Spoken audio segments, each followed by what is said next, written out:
Anyway, I'm not here to slay any spires, I am here to slay those that stand in the way of our glorious god. But who is our god and what's our nation? Those are the first things we're going to have to puzzle out. So we're back with Dominions. This is a randomizer. And wary of the fact that I was using an old version of the randomizer before, which led to some bugs, such as mounts being ignited by their riders, I decided the only fair thing to do was to remake the nations, which means we don't get exactly the same ones we had before. But I've set up a little system for randomizing such that I can easily add more. So I've put in a set of nations that I want to play as and against. And of course, as I alluded to before, I want to play as the Freaks. And this time it will be Pisea, Pisea, I don't know, but we're the Lethal City. We're a nation of foul spawn freaks. And that means they are mulched together messes of various other races. We usually have strange and weird and wonderful attacks and effects. So we'll have a rundown of what we're going to be playing as, what we'll be playing against. We will need to create our god and our bless, of course, and then we'll get started. You know the Dominions routine, right? You don't actually play Dominions. Who plays this game? We spent hours theory crafting, and then by the time it's come to play, nobody wants to play anymore. So what do we have? Off the bat, we have Strong Death, Weak Air, Water, and Astral. Cross paths here. Don't Death and Air go together for Wailing Winds? We could be able to do some morale routing related stuff, especially if we get any fear on our units, and Death can make that possible. So our commander list, starting off, our spy is actually an assassin. Not only that, they're a recruitment point 1 assassin.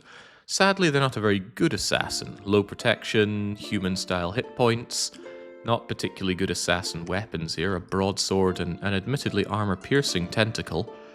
But assassin's main job is to murder enemy spellcasters, who are generally not very well armored, so that tentacle doesn't seem very useful. It's just our spy, basically. Our guy goes around, gets this information on the map. Good enough. How about our bog-standard commander?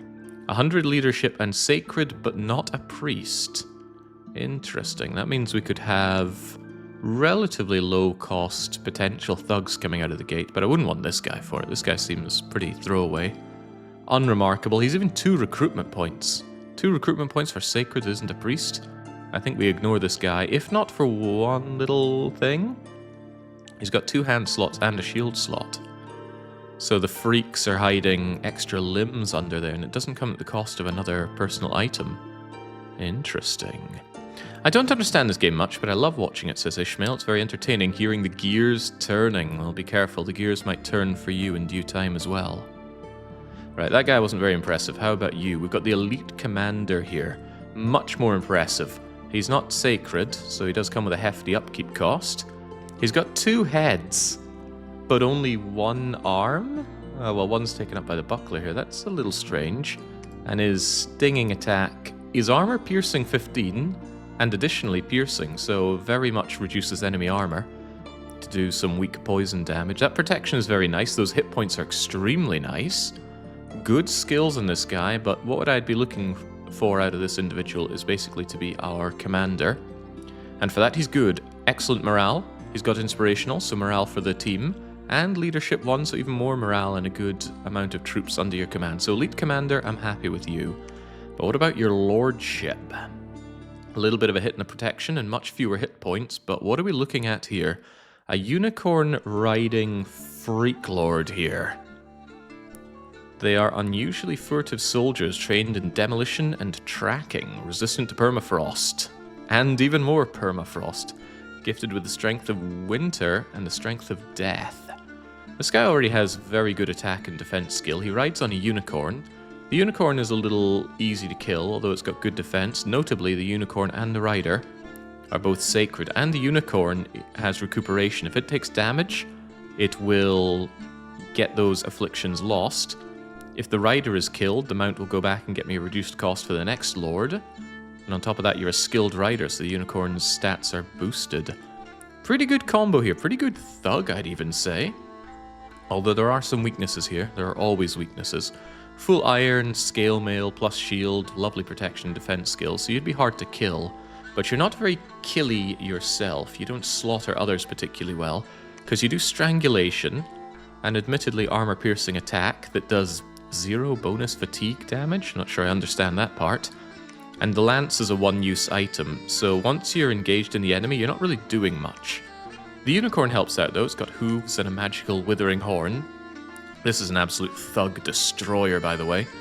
If a thug gets hit by this, they're going to start decaying, and then they will likely die unless they are a severely long-living thug, someone who lives for 500 years or more.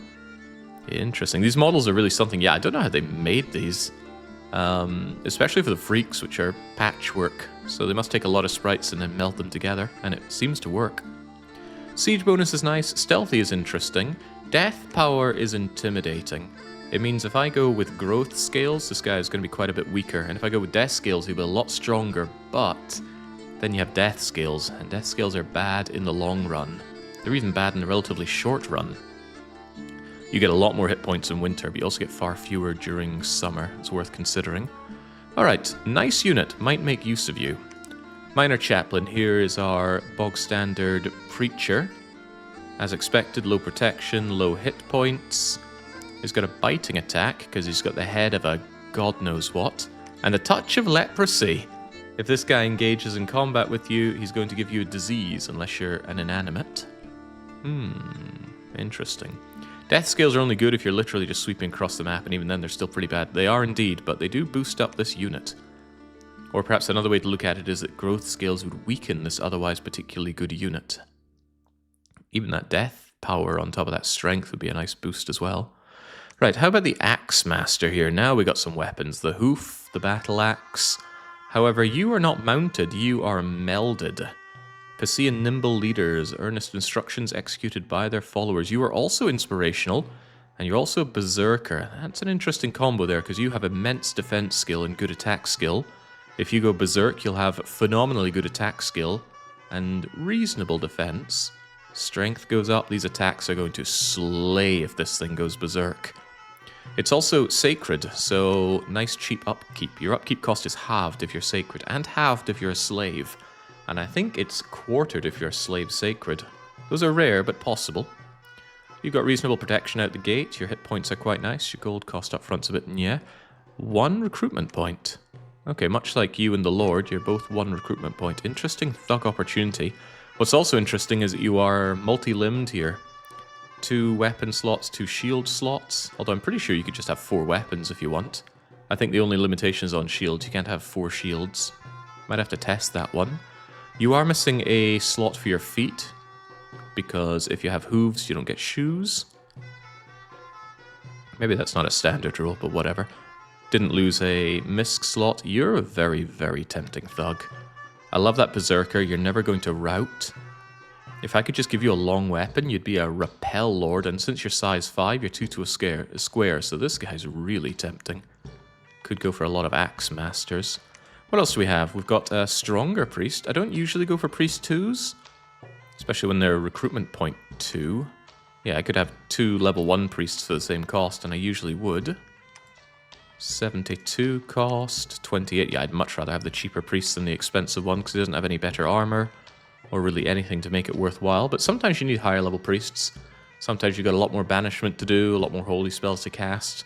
He's better at recalling the god, but then so would just more of these. So I'm not taken by the Sublime Chaplain. What about the Apprentice of the Graves? Well, here's an interesting one. You don't actually have a magical path. I don't know if that means I can recruit you without a temple. Not a temple, the other thing, a laboratory. Not sure.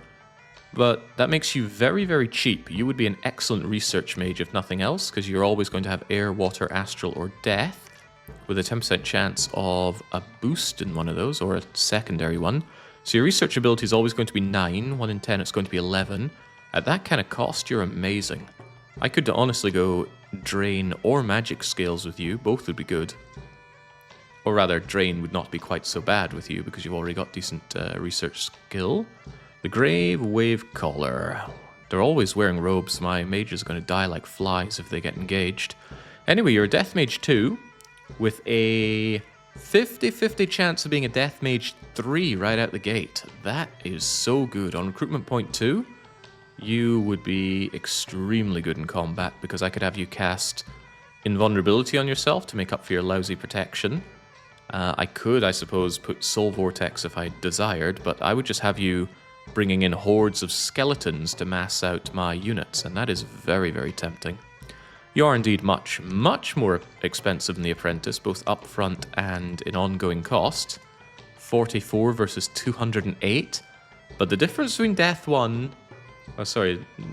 Yeah, the difference between Death 1 and Death 3 is well worth that cost. This guy could get Death 2, but the odds are... Well, it's 10% of getting one of these and 1 in 4 for you. So it's a 1 in 40 that you roll the second death, and it's already a 1 in 4 that you get the first death. So that's 1 in 160 to get a Death 2 out of you. Those are not good odds. But in a long enough game and with enough resources, you would eventually get that. But if you have those kind of resources, just get the Death 2 out of the gate. This looks like pretty much the same guy, right? The Grave Wave Crawler and the Grave Surroundmancer? What's the difference here? Well, the Wave Caller comes with water out the gate and you come with air out of the gate. You seem to have the same randoms. You're fire retardant, the other one is cold retardant. There's something else going on, right? Oh, you are also cold retardant. Interesting. How many Wraith Lords? This would be amazing for setting up Wraith Lords, but I am trying to swear off Wraith Lords. I need to drop that addiction. They're so good, especially in single player, but... And I haven't even been using them to their maximum ability. I should have been using Stygian paths for them so that they could move entire armies around for me. Right, the Grave Professor Layton is here. What does he boast? A huge cost, a huge upkeep cost. Similar paths. He's a spell singer, though. Interesting. He can do these spells. It takes longer. I don't know how much longer, and I've never used spell singers before. But he'll generate a lot less fatigue. That might make you a lot better for doing hordes of skeletons. The problem is I wouldn't spend this much money on someone whose job is to cast hordes of skeletons from the back line. So I'm not really sure I'd put these guys to much use, especially when we have the Sublime Threadiness to the Graves. This guy's old as balls and he's double the recruitment points, but he comes with Death 3 guaranteed, 1 in 4 for Death 4. Extremely unlikely Death 5, but it could happen. Being old is a problem, but I'm not sure he's guaranteed to be old. You see, when you get a freak build like this, you're going to get something. So old is only important if his chassis has a max age of 50. If he comes out and he's like a half crab or something, I think he's going to have a much longer possible age. Or if he comes out half Abyssian, he's going to have a much younger maximum age. So we should check and see what comes out of this. Otherwise, though, brilliant, brilliant commander here. I need to see the chassis, though. Right, what about the rank and file? We've got a foul spawn ranged unit here. Nice and cheap, 10 gold, 14 resources, 9 recruitment points. I never often go heavy on ranged, but if we check and see what spawns here, it might be worth our time. Again, it's hard to see the actual stats because we need to see what kind of units are actually coming out, and we will check that before we play. I never normally run tests with my nations before I start them, but for a freak nation, you kind of need to know what you're going to be creating here. Range, but the weapon is fist? No, it's just because it's not... This will give me a unit. It'll actually give me a variety of units. So it can't tell you all the possible permutations you're going to get here. We're going to need to recruit some and see what sticks. Otherwise, there's not a lot that we can gain from the knowledge of what spawns here. We also have heavy infantry, though. Size 3? Size 3? Are they really size 3? I wonder about that. We know an Etin, though. I can't imagine I'd be recruiting many or any of these things. But they've got siege strength for them, but they've got a high cost going for them. Lots of hit points. I wish he had Pick Up and Swallow to go with that. He's just a giant dumb target that would easily die in combat, so I struggle to see the use of an Etin.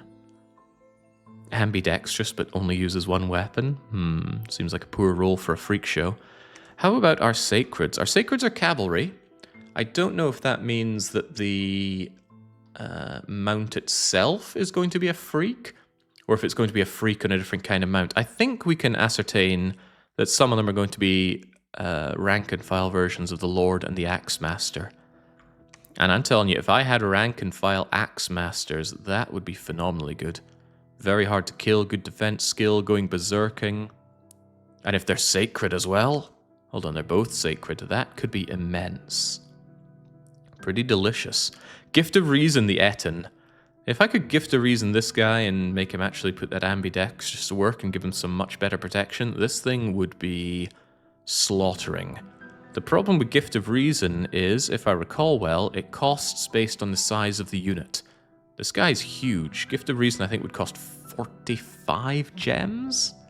I don't know if that cost was rescaled in Dominion 6, but you know what we have to ascertain this information? The Dominion 6 Mod Inspector. Please tell me about Gift of Reason. It's a Thaumaturgy 5, Nature 4 spell.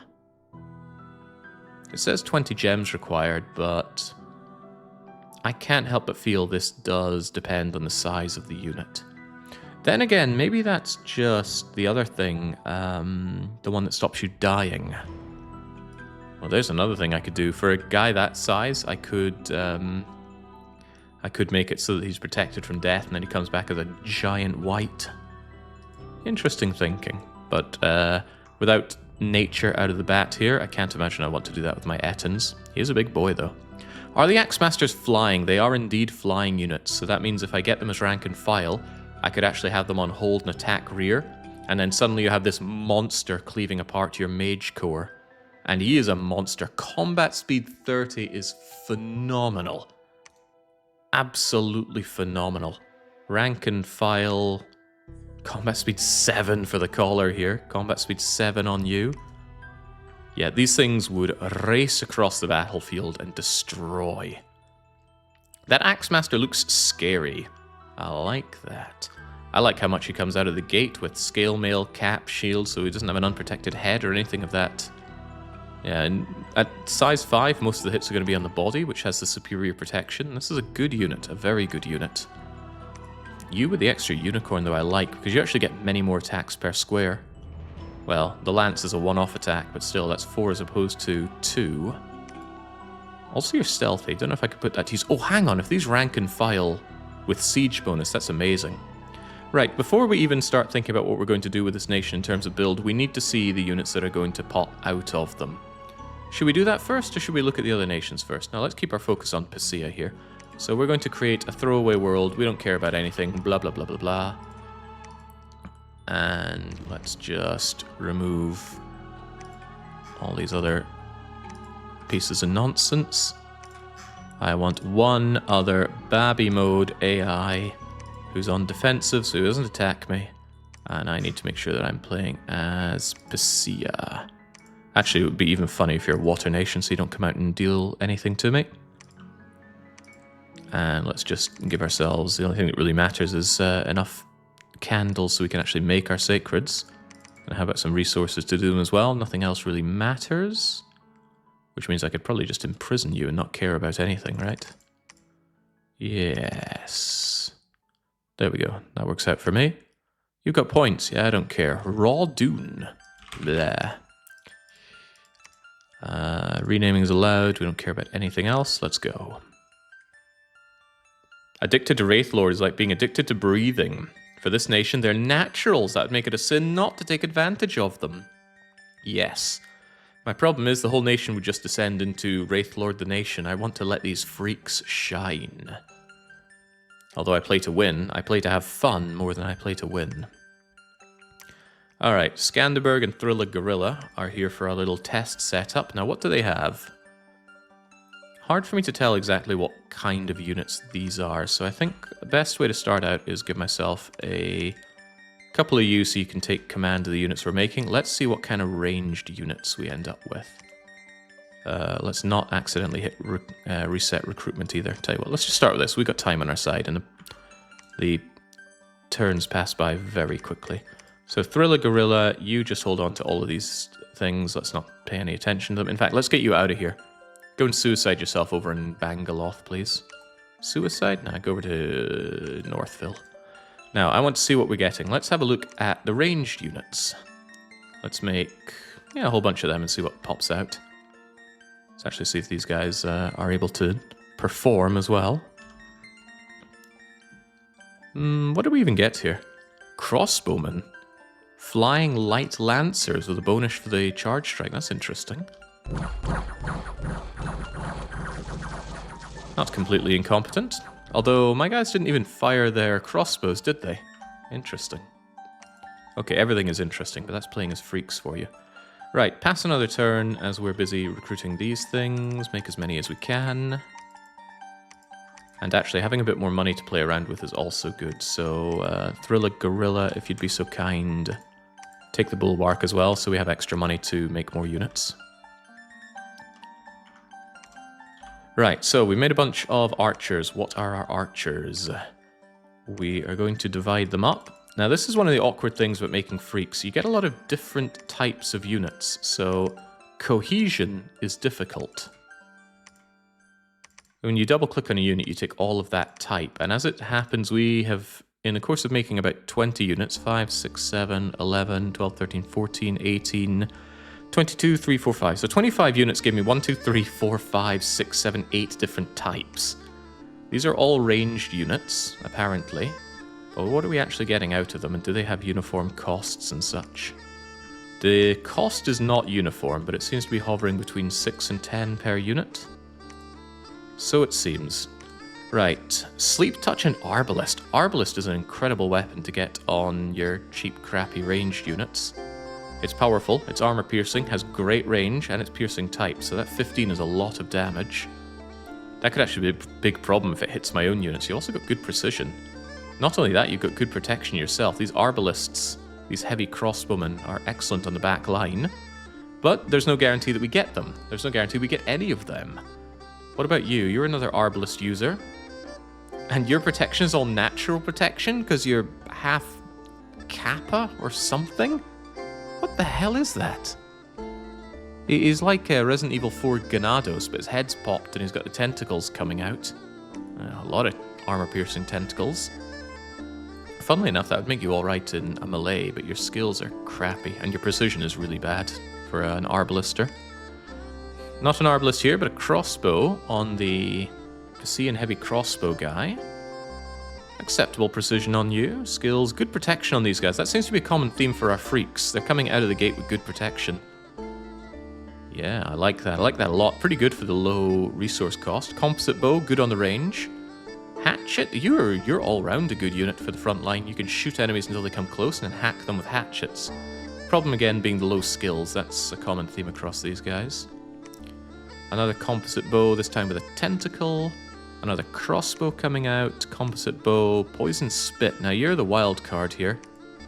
Poison spit doing armor piercing 0 point. No, it's strength poison damage. Actually, that's quite funny. A poison damage that is not armor nullifying? Limited in ammunition though, huh? That means this can be blocked by armor. Stands to reason, it's not a bite, it's a spit. So let's perhaps divide them up, shall we?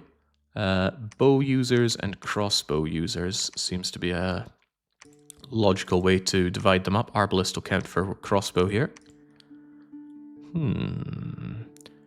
This is too low a set to really get much out of in terms of what the ratios are going to be.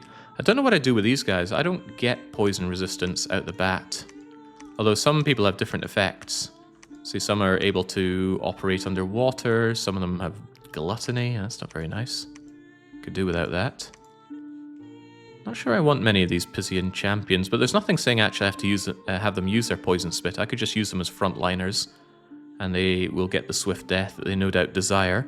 When you've got the head of the snake, a body of a god knows what, one of your legs is a tentacle, you're probably writhing around begging to be killed, but actually not too bad stats for the front line. Yeah, notice that cold resistance is all around for my units. That does speak a little bit towards going cold scales, but I think I might want heat scales regardless. Let's see what else pops out. So now that we know about our archers, let's see what our rank and file is. So let's make 30. Let's make 40 heavy infantry and see what they are. Don't worry about passing turns here. I certainly don't. That should be fine. Good. Now, our standard heavy infantry is good lord. I'll put them under Godzilla's watchful eye, I suppose. Put all the archers over there. Right. This is going to be a bigger problem than I thought. I'm going to need a couple more commanders for this, if I could be so bold. Give me some of these guys, they're cool.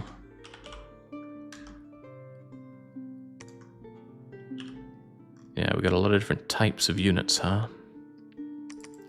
You take all that nonsense, I'll pass everything over to Karth. Well, everything I can, because as you see, once again, we got a lot of different types of them. And one commander, no matter how things are looking, you can only take 5 different groups. So lots of commanders are a necessity. Once again, we've got 8 different types of them. What are we looking at? We're looking at a Flying Protection 20 unit. This is not something you want appearing in your back row, and we can. Very well protected, reasonable hit points. Size 4 is okay. That axe seems good, but the attack skill is a bit disastrous. Attack 10. If you're hacking apart some bodyguards and mages, that might be alright, but the moment the main army hits you, you're going to be repelled and dodged like nobody's business. Still though, what a beast this is. Nice. Here's another flyer, and I suppose we should group flyers together. This guy's a lot more killy because that light lance does charging damage, except again it's attack 10. These guys are going to have a hard time actually killing anything. What about you there? Ooh, you're an armor-piercing typeless pincer. You're ambidextrous with no second weapon, but what can I do about that? You're a very standard militia-type front line, and you get paid accordingly. Heavy infantry with natural protection 6, yeah, sure. Here's another backline jumper with flying. This time they bite and they give leprosy. Now that would eradicate the mages. This is very much suicide bomber territory. Again with a good protection though. Good protection but kind of crappy skills. And you go with the other flyers. What about you? Disastrous skills, no protection, low hit points. These guys beg for a swift death. And they would certainly be thrown into the front lines to make that happen. Same with you, you're really rather crappy. Hold on, Mindless. Mindless has some interesting utilities, although I'm not sure we could use that for such crappy frontline units. They can't be mind-burned and soul-slayed, so... they will also never run away with 50 morale. I don't think charms is a problem. I wouldn't mind my enemy holding onto these instead of me. But again, with the armor-piercing tentacle, with such low skills, this guy he needs a swift death. I wouldn't want these. Another flyer. This time it does strangulation. Armor-piercing, low damage. That seems to be a common theme. I get a lot of armor-piercing, low damage. That does speak well towards destroying thugs and heavily armored foes, but can make it very difficult to deal with the rank and file. And then we've got more touch of leprosy. Much better on the front line, but still not great. Interesting. So yeah, not great. We have some impressively tanky flyers, but it's not a good killy rank and file, so I'm not sure I would want to make much use of the low-tier heavy infantry, but I have a much higher-tier heavy infantry, one that requires almost double the resource cost. Let's make 10, 20, 30, 40 of those and see what they are made of. Heavy infantry meaning close order troops? Well, I could just have them as a wall of flesh that I don't mind dying, to stop the enemy getting to my juicy Death 3 mages. Why is Killing Floor a weekly one-shot? Does it say Killing Floor? Well, maybe I shouldn't be so smug, I might have mistyped it. Ah, I think you'll find it doesn't say Killing Floor. I do love Killing Floor. Right, what have we gotten ourselves into here? Something different, that's for sure. Right, so these are the higher tier heavy infantries. Let's shove everyone over that we can, but again, there are so many different types of them. This is going to make it a nightmare to organize them. I can already see that being a problem. Skanderberg can't even lead any units. What a joke. Alright, Aki, take the other ones. And that means Aki and Volcanon. I want you two together to tell me about what we've got here. Right, you've got Kalian Wings, size 4, with an armor-piercing typeless pincer. That's alright, but again, attack 10. It'll be difficult to kill anything. That said, 13 damage and armor-piercing is pretty good. It's no sword of sharpness, but this thing doesn't cost me gems. 17 protection, having a shield. This is a bit more exciting about throwing into the enemy's back row because of that pincer. Here's a frontline rank and file. Long spear for some repels, decent defense skill, amazing protection. Yeah, this Spearmaster's what I'm talking about for a frontline. Delectable. A lot less delectable. A tiny tentacle, armor negating 1 point of damage. You could do some sick and twisted things with that if this guy were sacred, but he's not. Armor negating on a melee attack though, that's very rare. But of course this is a very heavy downside. 1 point of damage in a turn is nothing. If you could attach something to that, poison, disease, flaming weapons, I don't care, something, that would be awesome. But as it stands, this guy should just die as swiftly as possible. I guess we'll have flyers, good front row, bad front row. And I'm afraid to say you're also in the bad front row department here. You've got a fairly useless headbutt. It's bad at everything. Good protection again, but yeah, you are in the bad front row department. The flyer is back. Ooh, a flyer with life drain. That will restore your health a bit. You'll bite as well. Again with good protection, but low hit points. In you go with the flyers. Frontline with life drain again. Good protection. You might be able to last a wee while on the front line if you can replenish yourself with life drain. Nice. Not a lot of hit points, but good protection. I'll put you in the alright frontliners list. I don't know why when you put your units together, Dominions decides to randomize their order, or whatever order this is. Surely it would make the most sense to have all of one type lumped here, second type lumped here, third here, but maybe it's something like order of recruitment. I wouldn't claim to know. What else do we have? Ugh. Good protection, low skills, crappy attack. You're definitely in the bad frontline department. And a paralyzing attack. Armor negating doesn't do damage, but I like paralyzing enemy front rows. I'll put you in the good pile. So out of our test case of, what was that, 40 units or so? Flyers overall are pretty good, and about half of them are decent frontliners and half of them are gash. So I guess I'd have to take the gash ones and send them, I don't know, in a flanking mission? Whilst I have ones that actually hold the front line here.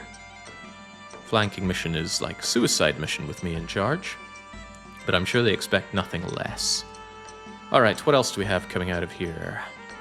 How about we have a look at our big, chunky, heavy infantry. Let's make a large sack of those and see what they're made of. And I'm going to need...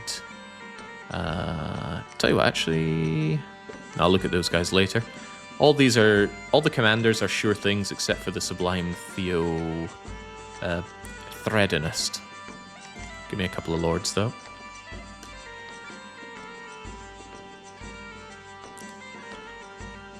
Yes, we're checking what our freak units actually are, because otherwise we will not have all the information going into a real fight. One more turn, give me the full sack of them. Alright, what are our big, chunky heavy infantries like? I want all the information, actually. Landstalker, help me with them.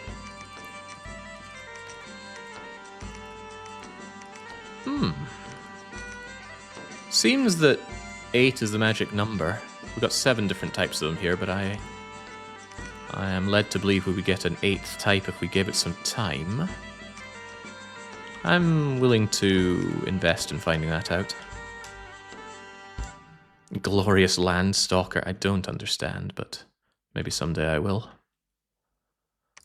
What the hell is this? That's an incredible hero. That's Wailing Winds right out the gate, isn't it? Ah, there always had to be a downside. You're a heretic.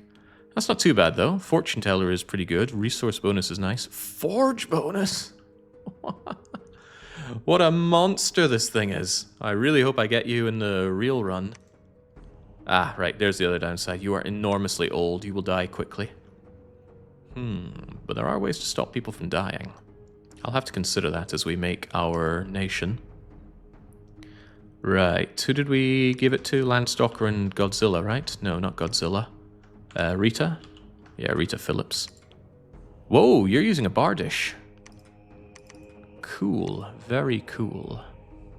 Actually, what I could just do is return everybody into the pile and then take them out. I'm convinced that it gives you 8 different types of freak per per recruitment type. Let's put that theory in water and see if it holds. 6, 7, 8. Alright, what do we get? Nice big chunky hit points in these guys. Size 5 is a good size. That's 2 to a square without any space wasted. Wearing furs and having low skills is a bit... Your poison is weak, but your tentacles armor piercing. Not bad, not great. Bardish is amazing. Long weapon, massive damage, even gets attack bonus. You would normally get repelled, but you're a beast is what you are. Could do with a bit better protection for sure, but you're mindless, so you'll never rout. I wish you had something like protection 18 or so. You would be immense. You'd be a reason to make heavy infantry. Right, how about you? Lots of attacks to the square. Venomous Bite, a Sleepy Touch, an armor-piercing tentacle that does practically no damage. Gosh, you're weak. Tanky, but weak. And for that kind of cost, whoa, that's a heavy, heavy cost to bear. Considering how many smaller freaks we can get for the same cost. Armor-piercing, 16 damage. Pincer on 12 attack is much better. 19 protection. Oh yeah, I like this foul spawn ogre thing. Okay, yeah, you are very, very good. I'm gonna put you in the very good category. Oh, but you're mindless and you're not. Right, interesting. How about you? Venomous Bite, Sleepy Touch. Nothing too extravagant about you. You're quite similar, but you sting instead. The protection values on these guys are immense, though. 19, 17, 20 of these Ulmites we have. Then we got the Foul Spawn Ogre again with the high 20 Greatsword. Low attack skill for a Greatsword, though. That's a bit sad. You'll have a hard time hitting anything, but if you do, you're going to kill them. Decent siege strength, but you're paying for the privilege on these guys. And there's you biting, clawing. That's good attack density per square. And with very good attack values. Funny that you have a shield but such a low defense value. This guy's pretty good. Pretty damn good. Alright, so we get a real mix here. There's very good and there's very bad. But along the line, they're all very well protected and they're all really rather expensive. Pretty much commander-style expense on those guys. Fascinating. What else do we want to look into, though? There are two more things. I want to see what our cavalry is. Make me a lot of cavalry, and we'll see what they're made of. And while we're making those, I also want to find out what the grave person is. So let's just pass a lot of time on that. It's a shame Henry isn't here to convert the heretic to the ways of God. Can we have a helpful Henry-themed run of this game, I wonder? Okay, I'm seeing some very large freaks. We've got them all now. Let's see what we end up with. First of all, our commanders. Volcanon, Alan Wake, and the Omnissiah. Wow. Wow, what is this? 27 hit points, that's pretty good. Lackluster protection. However, 6 of that is natural protection, which is really good. Look at that death path. I think this is a thug. And with a bit of investment, it could be a super combatant. Downside, of course, is that very low magic resistance, but there are things you can build to add to that. Ambidextrous 4 means it's not a big deal to give you a long weapon, in addition to other things. You've got a bite, which won't be negated by giving you actual equipment. You've got a halberd out of the gate. Just need to do something about your skills here, but we could make you do Soul Vortex, equip you with 2 or 3 swords, or 2 shields. 2 heads means 2 helmets, but I think 1 helmet only gives you half of its protection unless you're wearing 2. But that means we could give you, say, a helmet that gives fear and another helmet that casts down lightning. You haven't lost any slots for this either. Yeah, the slots on you is crazy. Very expensive, of course. Wow, that's good. What else do we get? You're a different one. Hold on, what about the age? Ah, yes, because of your makeup, you're actually able to live a long time youthfully. A little less long for you, Volcanon. Again, ambidextrous. Better skills here, but I feel less impressed. There's no boot slots in that one. I think you'd find these are boot slots. Arms, ranged, Head, body, feet, miscellaneous. He's got the full slots. Well, he's got more than full slots. He's got 1 extra head slot and 2 extra arm slots compared to a regular human. Here's a... Though this isn't even a regular slot. You don't get a shield slot, probably because one of your things is a tentacle here. You're not very impressive, though. And you're old. Old is bad. Okay, we definitely have options with this guy. If we can get into producing goods, and if we ever got this hero, we absolutely could with Forge bonus. I'm going to want Earth access, and I'm probably going to want Nature access. So that's stuff to consider for our god, so we can make incredible items and go freak thugging it out there. This is when you get salivating over the thoughts of playing this game. But I'm getting distracted. What I should be thinking about are the units we just spawned in here. Spidery units, I didn't expect that. Ah, only 5 types of them. And earlier I was asserting that there were 8. Let's double check that. Let's make a lot more and see what happens. While we're doing that, yeah, let's keep recruiting those super mages. Under an hour, we're already in game. No. This is just looking into the nation. The reason it takes longer to look at a freak nation is because we create unknown freaks. We don't really know what we're getting.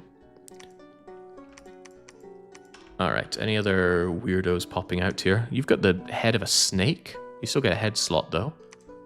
You've got the head of a fish. Well, I suppose that means you breathe underwater. Again, with that death access. Nice slots, but it's not as nice as we had before. Death is such a common theme around here, though. Alright, let's see if we well and truly are only getting 5, or if we're getting the early asserted 8 unit types. 1, 2, 3, 4... I'm making a bit of a mistake here. No, it is just 5. The mistake was that Alan Wake couldn't handle any more units. Alright, so 5 sacred mounted units. Are they actually all sacred?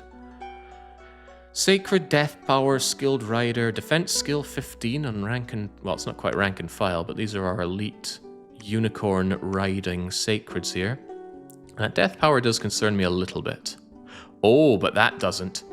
Currently, that Death Power is reducing everything by 2, so you'd actually have 17 defense skill and 10 attack skill in neutral scales, plus 2 on those if I had 2 death scales.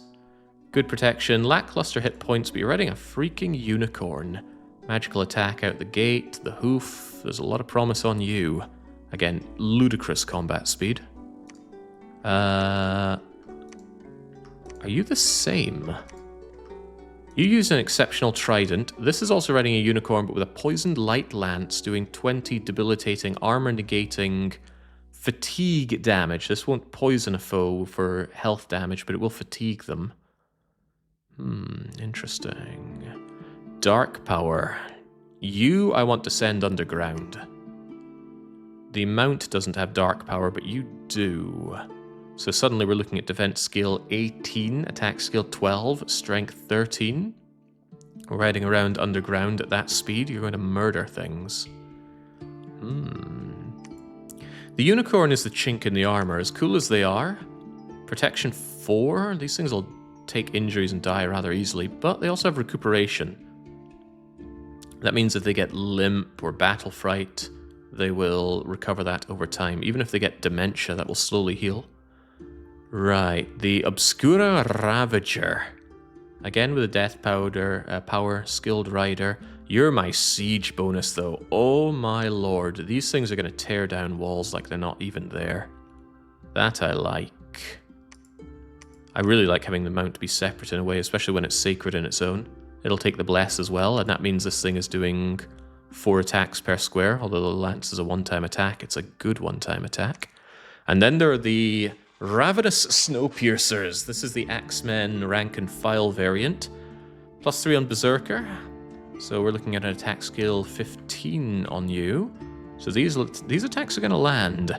Also, somehow, you can fly and swim underwater, so you can operate wherever we want. That means I could give you a flying commander, and you will be able to fly around map move 24 and respond to problems. That tells me that I want one of these guys... Oh, wait, no, you... I was going to say I want one of these guys to be my prophet. And maybe I still do, but they're already priestly. I wonder if I can have small detachments of you. The thought being I could make small detachments of maybe, I don't know, 10, 15 of these guys. And they go together, they do a small amount of self-blessing and then charge together. Would be interesting and not altogether expensive. The downside, of course, is the random aspect of it. We have just made... how many? 20, 30, 40, 50, 60, 70, 80, now about 100 of them, and we ended up with 24 of you, huh? Seems to be a fairly even spread. So about 1 in 5 of them will be, though. That still makes for a decent strategy, though. I like it. Hang on, can my elites only be made in my capital? Big question. Yes, the Sacred Cavalry are capital only. But I'm going to want a lot of them. That speaks towards having an industry that can produce a lot of temples or having a lot of candles from the get-go. But yeah, if I could make a ton of cavalry on my capital, you better believe that these are truly elite. Now here's the wild card here. Ravenous Aspirants. The game thinks that this unit is so powerful that they deserve Sacred 2, which means they're twice as expensive in Sacred points to make. But what the heck are we looking at? For one, we're looking at a unit that can't actually attack. They can web the enemies, and that's a melee web. That's not even a web spit. And it's attack 9, so I think it misses a lot. Can it be repelled? I think it can be. On top of that, you've got a Sleepy Touch. 30 fatigue damage. And you're size 7. You are really, really bad.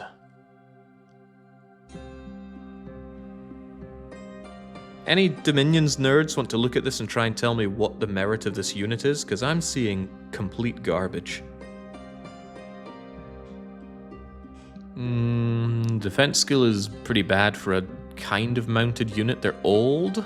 Is it old? What? Old spiders? Combat speed's not even that great for being on a spider. Frontline fodder? Not really. The only good thing is that they're sacred, so lower upkeep and they can take a bless, but no bless is going to rescue this unit. Fatigue to kill thugs, maybe. That's not untrue. These guys could surround a god and put it to sleep, and then fatigue can kill. But if the enemy has fear, they're going to get scared and run away. They got low magic resistance as well. Shock weapons on the web. The web is fatiguing and they're old, so they won't be able to web all day. Throwing garbage in a battle is something the opponent doesn't expect correct. That's why the flak cannon wins so well in FTL. Okay, I suppose it's there to make the other roster look better. Not that it needs any help when you've got these. And did we get anything else interesting on our commanders?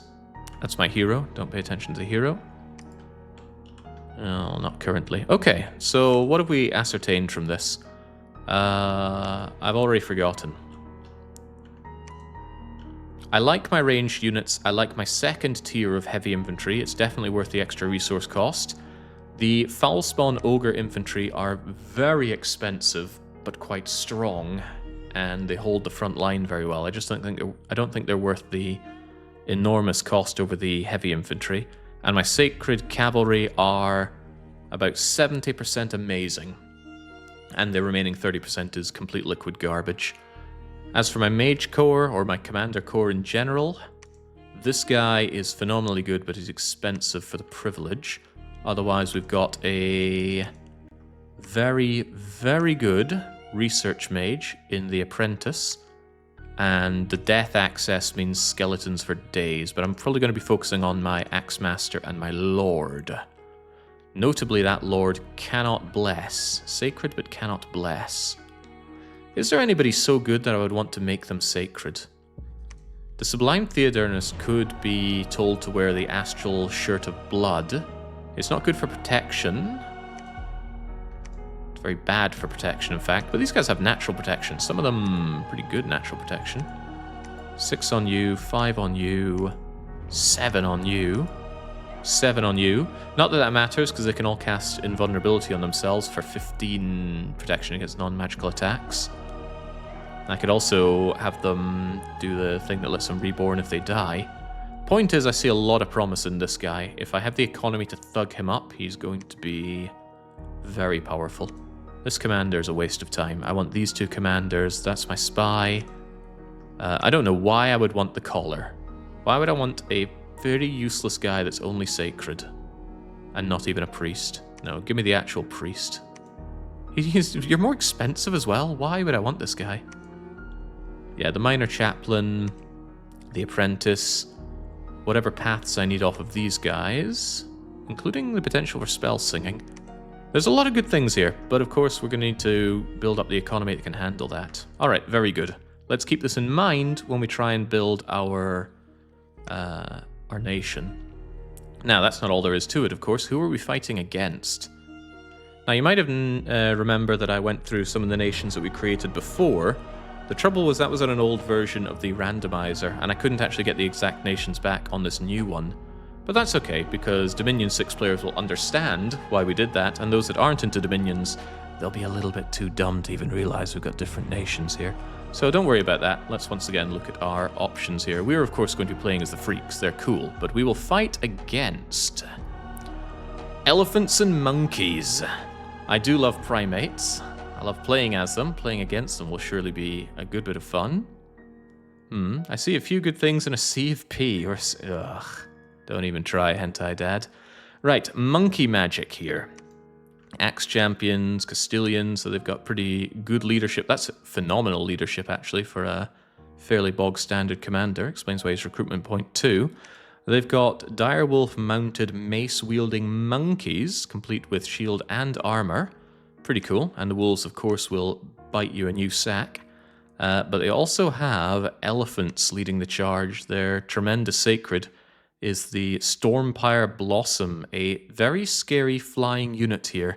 Very, very hard to kill. Great hit points, exceedingly strong, will impale you on his tusks, crush you with his fist, and if he doesn't feel like flying that day, he will hit you with a long bow of. It's too menacing to even have a name. Armor piercing, acidic damage. It will ruin your armor. Pretty cool, pretty scary, and that's apparently a secret circle. The Flooded Epic. Remember crabs? The crabs are back. I couldn't get the exact crab nation I played as, but these guys have stunning golden armor. They're devil crabs as well, and unlike my crabs from before, they won't have the problem of non-magical weapons. Their spear has been blessed, their pincer is typeless, they won't be driven insane by void, although that's very seldom a consideration. Crabs are terrible tiny people. Not entirely. Look at this guy, he's got the Flooded Deep Seer. If you wanted that Earth Astral Crosspath, which is a good crosspath, they have access to it here. Problem is, he's old as balls, and he's really hungry. He's also got this fairly naked individual here. The Mystical Petty Flooded Deep Seer of Atlasawa. Inexperienced Mages of Water. I wouldn't call level 2 inexperienced. Oh my days. Protection 18 on the Spear Lord. 28 rather. Same on this guy. It's going to be a problem if I run into these. A big freaking problem. Right, what else do we have? We've got the Sinos here. Weird dog-headed people. And they've also got the little ones joining in. Swift little haubergs running around on boars. Or wearing mechanized clockwork armor. These guys are cool. So, sick of being tiny, they actually don a power suit. A power suit that will run out of juice in battle, giving exhaustion. But they're given a Yari and told to charge in. This is actually a hauberg that can live. He resists everything, and he can even go into water. He won't even get afflictions. But these dog-headed people, what are they all about? They're all about unrest. Poisonous barbs. That's a problem for me. Hitting into these things will cause poison for my poor units. Don't know if that's across the board, though. Why would hunger matter on a commander? That's still going to eat food from the available resources, leaving less for the... leaving fewer resources for the rank and file, so it does just mean more starvation overall. Right, how about some Gigantes? I've played as these guys before. They're very, very powerful. Good protection, good skill, very large. Not only that, they're well drilled, so you can get more of them into a square. Not only that, they'll go berserk as well. These guys are killy with a typeless battle axe. No resisting that, even with fortitude. Scary. Some of them ride around on chariots to crush you. And even the chariots are apparently formation fighter, although I don't know how that would work. I don't think formation fighter would work unless the chariot gets destroyed. And they're bringing minotaurs in as well, as if being large wasn't enough. They'll also crush you. They're size 6. How do you get more to a square? Excellent question. A square has size 10, so size 6 would take it up on his own, although a size 4 or smaller could join him in a single square. But the formation fighter is a very, very powerful addition to any unit. If every unit in a square has this, you add this number to the amount of people who can get into that square. So 3 means 2 of these guys, totaling 12, could fit into a square of size 13, thanks to formation fighter. And fighting one of these guys is scary. Fighting 2 in the same square is very, very scary. That's a lot of hit points in one square that you are just not going to chew through before that battle axe comes and falls on your head. And at attack value attack value 17, it is going to fall on your head.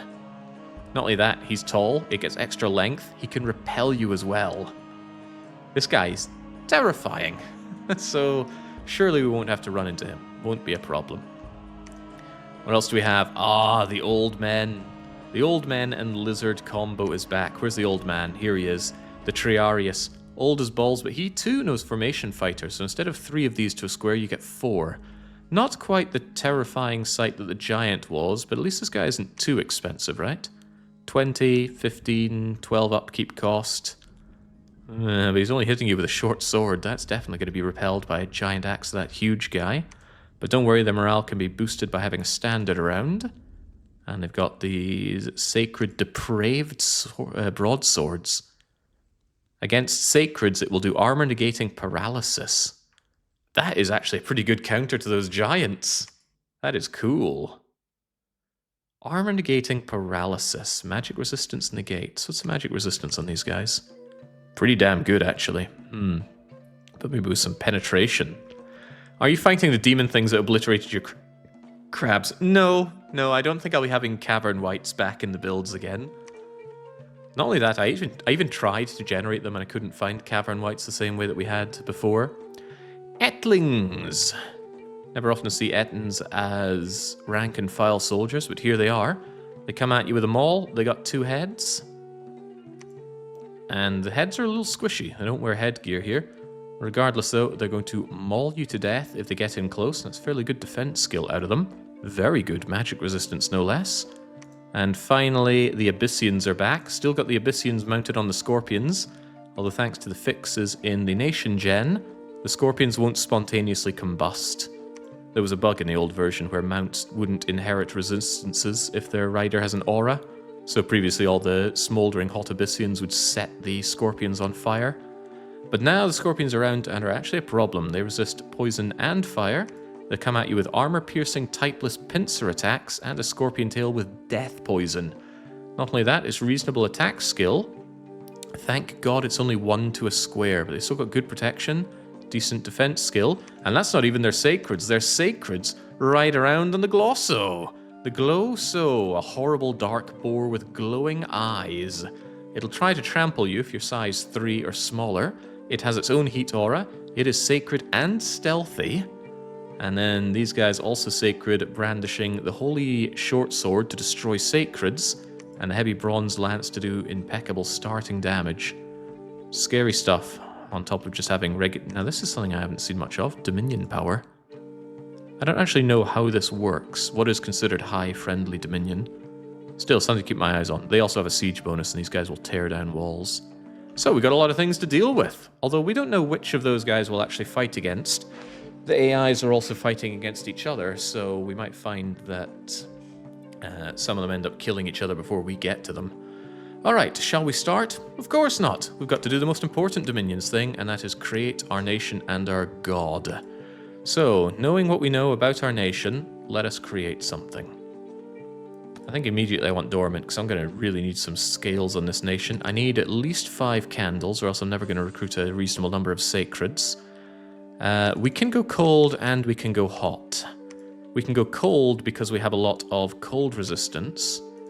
But do we have any cold-blooded? I wish I'd paid closer attention to that. Actually, that's that's important enough for me to go and check right now. What did I call it? I called it a nonsense name. And I can't remember what nonsense I should have given it an actual name. Was it ASDF? Or was it Swadfidif? I don't remember. Oh, thank goodness, we got it right. Not cold-blooded. Yeah, so cold-blooded could appear on our units. Cold-blooded means that you don't want things to be cold because it causes fatigue for you. If that would happen on our potential amazing thug, that's well worth considering going heat scales for. Again, despite being cold resistant. But all of our units are cold resistant. That means big battlefield wiping spells that evoke the cold could be useful for us. Who was the one that I looked at and thought, you are the awesome thug? It was the one that had huge numbers of slots. I think it was Alan Wake. Yeah, it certainly was Alan Wake. And Alan Wake is not cold-blooded.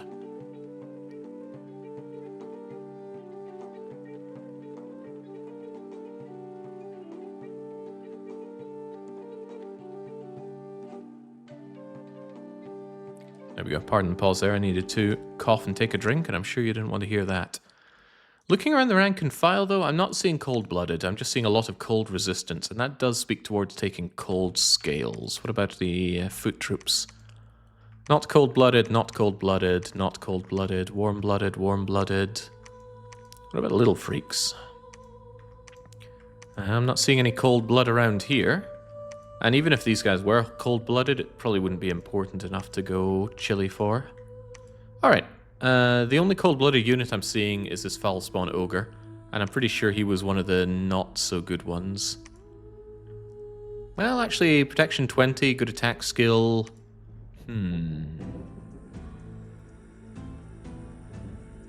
I'm okay with that, because even if this guy fatigues out, he's a walking sack of 40 hit points under 20 protection. With decent skills as well. He will not be easy to hit. Hang on, those skills are inflated by his experience. Even so, I think we go cold skills.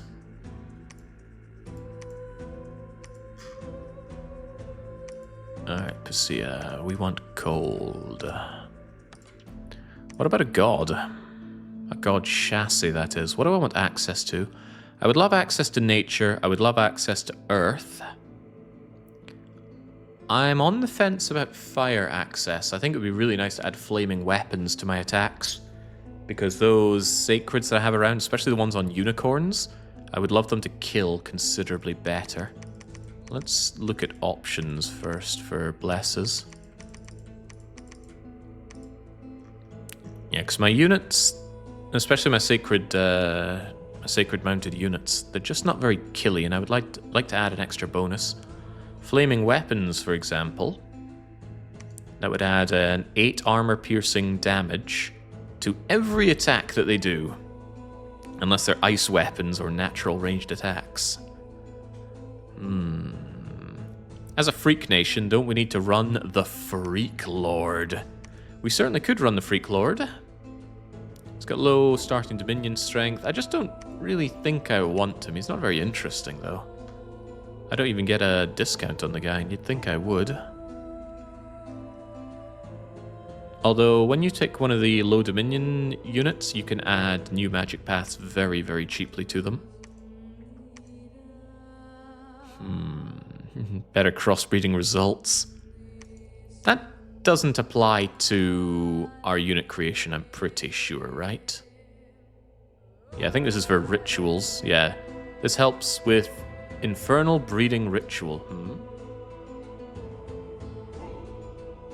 Yeah, I think this is for something else. Yeah, it's just from summons. Anything else I could add to my weapons to make them more killy, though?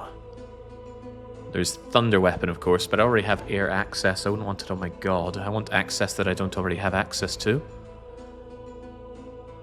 Vitral weapons. Acidic burns. No, I don't think so. Attackers from blessed units will project a cloud of Cold. Intense enough to harm them. And Area 1, Cold Cloud 3. No, I don't think so. The added magical element to the attacks would also be nice. Even having Fire Shield and Flaming Weapons would be a pretty terrifying combination, but very expensive and very fire-focused, considering I do want to dip into nature and earth. Mostly for creating items, because I love the idea of having those thugged-up freak commanders. I don't think I want larger. That would work against my units, not for them. And there's a lot of enemies that use typeless damage, so fortitude isn't that great either. You do have cold resistance. I do have cold resistance. Just not sure if that plays into going with cold-related stuff, because again, I already have water access on my units. I do not have fire access. I don't have fire, nature, or earth, and I want all three of them. I don't think there's someone that gives you fire, earth, and nature on their paths, right? Triple path is already quite rare. Asking for that exact one is a tough call. And it's usually quite expensive to get a nice chassis like the Scorpion King. Scary, scary Scorpion King. He's kind of freak lordy though, isn't he? Spirit of Destruction and Terror given divine powers. Unfortunately though, he boosts heat scale, which is probably not what I'm looking for. Rightmost in Dominion 3. You're looking at water, earth, nature. And a 240 rather expensive chassis.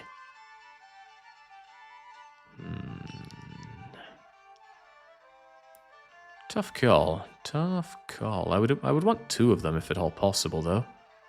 The Anunnaki of growth and rebirth. Well, I'd need to make a decision on growth or death scales.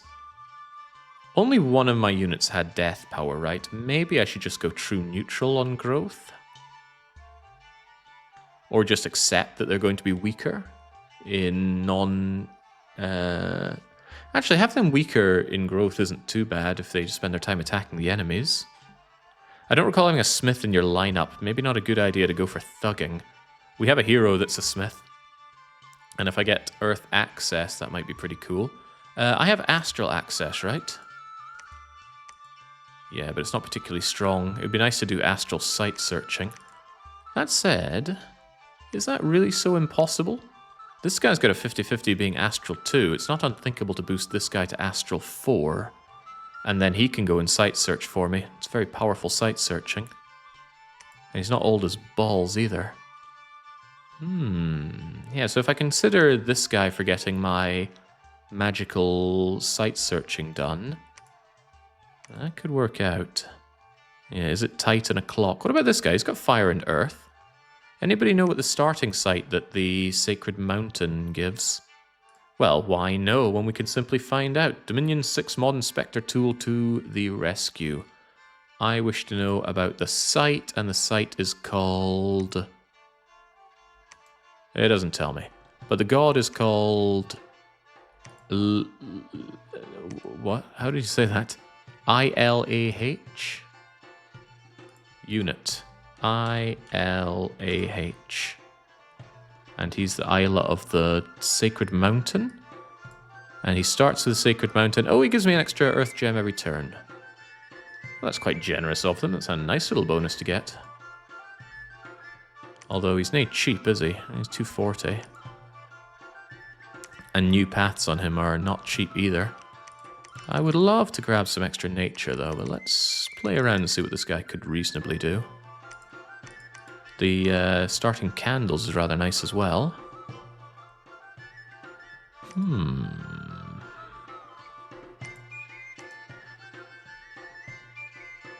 There is an idea to give these cavalry fire shields as well.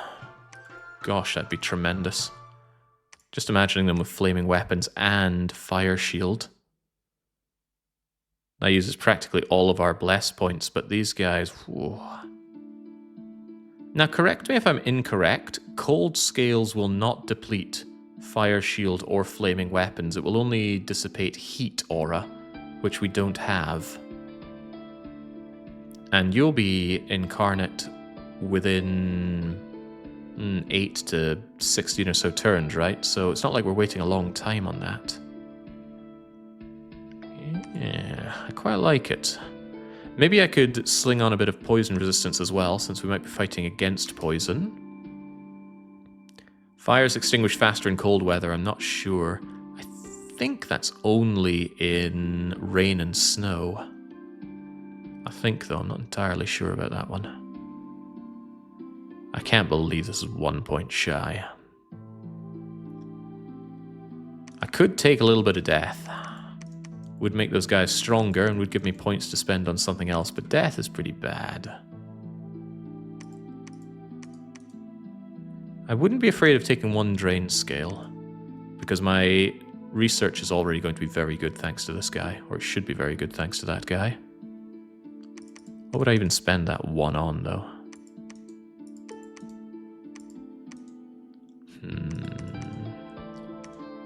Bring my candles up to 6. It's an idea. I don't want to go Misfortune again. Boy, Misfortune can really blow. Do I really need to care about my recruitment points so much? Yeah, the cavalry is pretty expensive on that one, but the heavy infantry is not. 31 for you.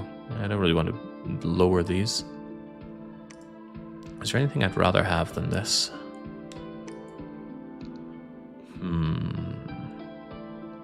Well, that's the thing, when you look at all the bless effects, there's so many things you'd like to have, isn't there?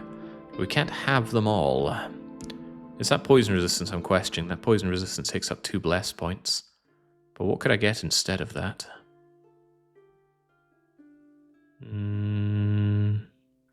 I could go Strength of the Earth, +1 strength, but considering the fire aura and the fire stuff I've just added in, I don't think that's worth it. How about Death Explosion?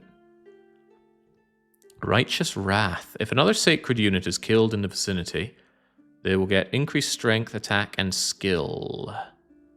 3 attack, 3 strength, 6 morale. That's pretty huge, but I don't think that's worth the 4 bless points, considering I need to actually kill better, and I would love to add magical damage to it.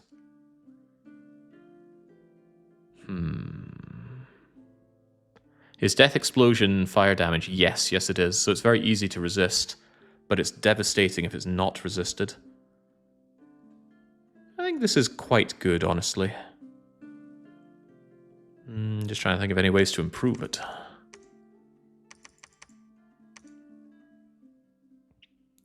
Yeah, so our Sacred Cavalry charge in. They're very killy. We already know that they've got fairly good defense and protection. They'll resist poison. I think we could make this work. I'm just a little saddened that I'm not making them any more capable of staying alive. I'm investing a lot in just having them kill enemies. That Titan doesn't look very intimidating, not gonna lie, you're gonna need to thug him up good.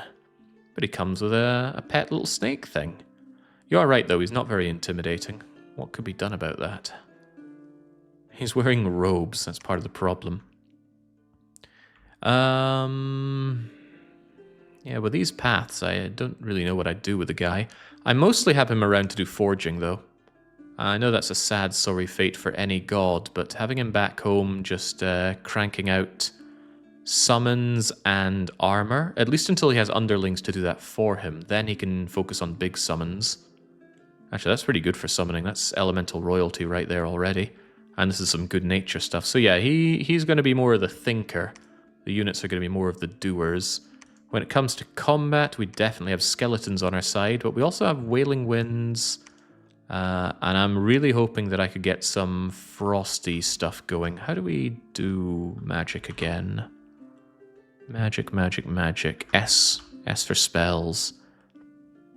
What is it for the cold stuff? Murdering Winter. It's level 5 water, but water is the easiest element to boost up in. Oh, that's not the one I'm thinking of, though. What's the one that freezes an entire combat area? I mean, Murdering Winter is pretty cool for murdering, but there's one that changes the combat arena. Although it might be Nephil only. You think that's air? Really? Why did air get their hands on this? Can you remember what it's in, though? I didn't think it was in air. That's more like it. Grip of Winter. That's not the same as the Niflheim Freezing Cold one, though, I think. Although that might be Niflheim only. Still, Grip of Winter, level 4, 2 gems to freeze a battlefield in a long fight. Our cold resistance would help immensely with that. Blizzard is Air 4, Water 3. Air 4, Water 3. Here we go, Blizzard. Battle Enchantment. Sets cold scale to 1. Precision reduced. Half missiles lost. Clouds dissipate twice as fast. But this is only to turn hot into cold. I was thinking of Niflheim's very cold thing.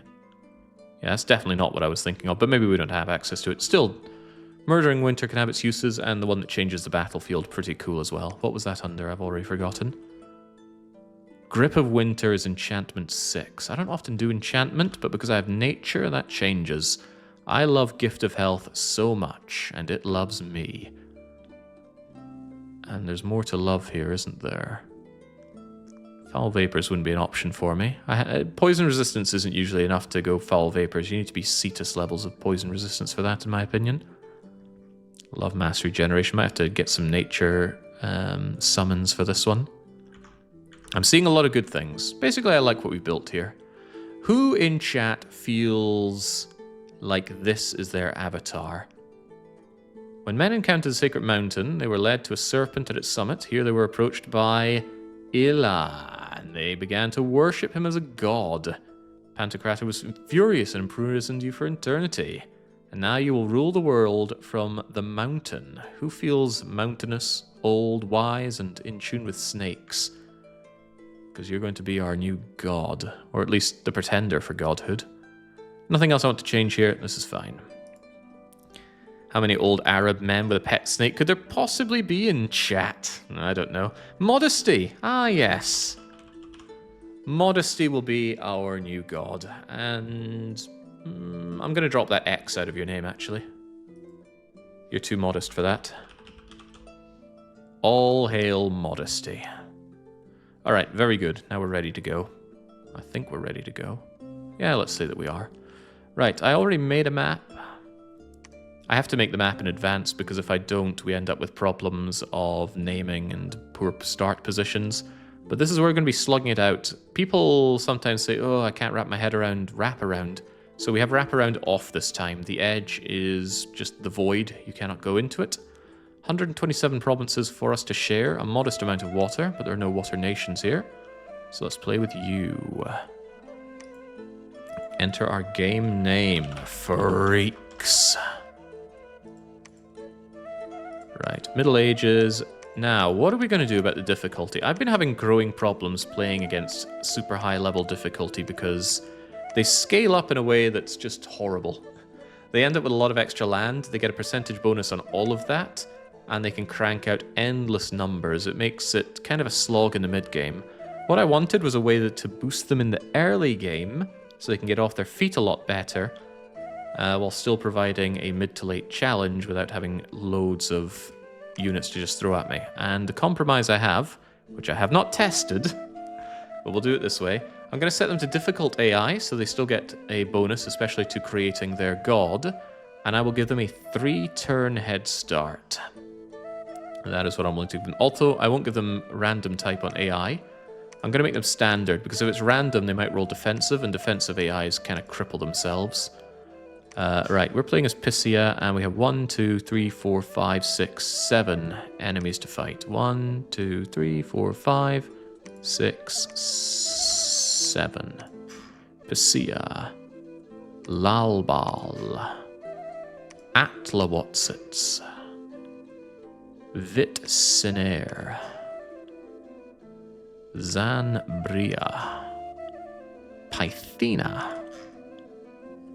Sokar Seshnet Ra Anubis. Yeah, sorry. It's been a while since I've seen the Prince of Egypt. All right, here we go. 1, 2, 3, 4, 5, 6, 7. Oh, it's going to be a cramped map, I think. No wraparound will be easier, though. Self-nerfs suck, but that's a fair one. Yeah, self-nerfs do suck, but I couldn't find a better way to go about this. There was a really cool mod I saw that I wanted to use.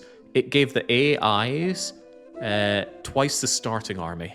And I thought that's a brilliant way to do it. That way they have a much better way to start off, get early resources, and actually build up. Because one of the problems the AI has is that they fail at expanding so often.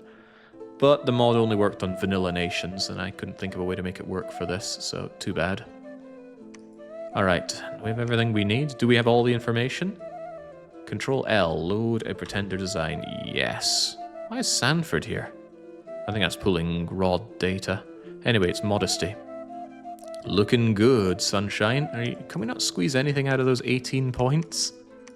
Nothing at all? Not a candle? No? Okay, fair enough. Alright. All praise modesty. Now, you gotta get your setup done perfectly. There's no going back one screen. If you cancel out, you remove everything you've set up. So, how many thrones should we have? Said it was 120 odd provinces, but they'll be underground as well. Let's make there be 13 thrones. Lucky number 13. Maybe we should go for the kill, right? The only way to win is to kill everybody. I can make it a bit of a slog, though, but I want these freaks to shine. So, 13 thrones. I guess we'll have 3 level 3s, 4 level 4s, that's 7, and 6 level 1s. So you'll never be able to win by this. Also, no Cataclysm, please. Maybe someday I'll play with Cataclysm, but it won't be now. Did you set an underground? I missed that. The underground should be created dynamically. If it's not, though, then I guess there's no underground. Right, story events are disabled. Score graph is on. Diplomacy. We won't use diplomacy. Diplomacy is the single biggest human advantage you have. You can always eventually get a non-aggression pact. I've killed a god and gotten a non-aggression pact out of them. Maximum Hall of Fame. Maximum global enchantments. No limits, but we do limit the legendary spell stuff, otherwise late game research is too powerful. That said, set research to easy. I like it when research gets done faster. The enemy AI gets a lot more competitive when they start nuking you with big spells. Renaming is allowed, and that seems good to me. Alright, very good. Getting into a game this early for Dominions, it's unheard of. Yeah, it's only been an hour and a half. Can't wait to find out some kind of mistake I've made, but I made sure all the names are working. Whenever I do the random nation generation, I have to check and make sure that it actually works with my custom names pool. And that means I have to go in and edit some of the files for that. I forgot it before and we got non-cool names. But I think we can take solace that Zeleb and King DDD are not vanilla names for the game. Neither is Astrakhan, Mineral Town, or Aland. Albania is here as well. What kind of start are we looking at? We've got the bare minimum of 5 adjacent provinces. One of them's a farmland, which is good. Clock tower, nothing bad happens there. Do we dare to blind expand? Absolutely not. We've got a throne very close by, and another throne very close by. That could be good or bad, depending on how well defended they are. And we got a starting army. Now, Zeleb is one of these cold-blooded suckers we don't care for, but he is a good commander. He calls himself an elite commander. Good protection, very high hit points, hard to kill. But how are we going to start things off? I reckon I'm going to want a lord. But Axemaster is cool. No, I'm going to want a lord. We take a lord, we give him prophet status, and you're going to go around blessing my sacred cavalry for battle. And I'm probably going to always want to make as many sacred cavalry as possible. Unfortunately, that eats all of my resources, but they're going to be the ones that expand for me. It will be a little difficult because they are not actually going to get a bless out of this until my god comes online. But by the time the god comes online, I want a bunch of these ready to explosively expand. But the alternative exists, of course. Realizing now that my auto-clicker isn't enabled, let's change that. Makes it easier to make a lot of units and remove a lot of units. The resource cost may be a bit higher than I was anticipating, but I guess we'll have to engage in the foul-spawned ways. There's another consideration that the Lord himself costs quite a lot of resources, but let's just keep going with that, and the sooner I get researching, the happier I'll be. So let's go and get our apprentice. He looks a lot sadder coming out with only 8 research, but you gotta remember this guy's so cheap. And when in doubt, I can always... No, not him. Absolutely not him. When in doubt, I can always bring him in for battle. Even at Death 1, I'm sure he can bring in a few skeletons or cast down a few lightning bolts. I'm okay with that. Strength of Winter. That death power could bite me in the bum eventually. Alright, very well. Let's try not to fail our initial expansion, shall we? Although Zileb is here, and Zileb has a decent enough army to expand with. Protection 18 on flyers, and arbalist, or rather crossbows on these guys, who aren't that bad in melee either. I take that back. They're terrible in melee. Don't let those guys get into melee. Okay, carry on. Wait a second, what am I saying? I said I'd give the enemy a 3-turn advantage. Whoops. I've already forgotten my own promise. Yeah, dang. Okay, well, let's go then. I'm going to pass 3 turns and not even cry about it. And it's going to hurt. Proclamation: Doctor Who the Swordmaster, Barb and Falk the Sergeant, and Jane Penvellen? Where do I know that name from? That's 1 turn. Those are the prophets that are out there in the world today. We've also got Rakuso, and Johnny Cage is out there. And 1 more turn. It hurts. Alright, there we go. No new information. Now I can get going. Give me my lord. Give me my cheap research guy. And let's get going with that cavalry. Repeat that recruitment. Don't repeat that one. Do we blind... well, it's not blind anymore. We know what's out there. And I think we do.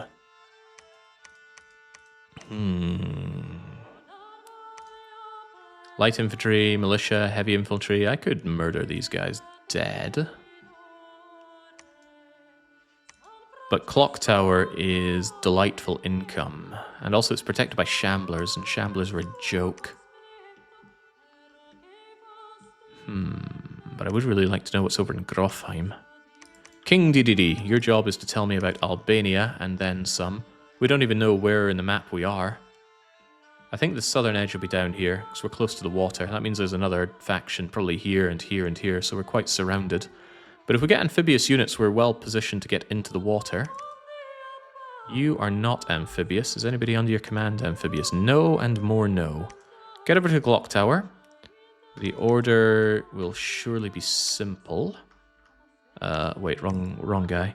I do want DDD to go and check out Albania, though. Yes. As for you, Zaleb, get into the Clock Tower. And how do we do this? Not you, DDD. You just stay away. Gonna tuck yourself in a corner or something. Right. I wish for you to immediately attack rear. And I want for you to fire and keep distance. The squad fires missile weapons until their targets come close, then they retreat to a safe distance and continue to fire from there. You're too slow to do that, right? Combat speed 6. Why don't you just fire? Good chance you're going to shoot and kill your own Lancer, friends. I could tell the Lancers just to hold the front line and don't fly. That's not unthinkable, actually. I don't think flyers fly if you give them line formations.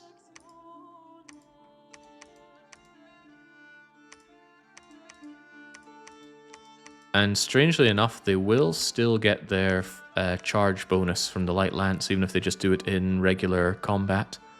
So as long as you stay behind the troops, you hold an attack, and you hold and fire. That should be fine enough, because these guys with 18 protection and a Light Lance, they should be able to hold the front line pretty well.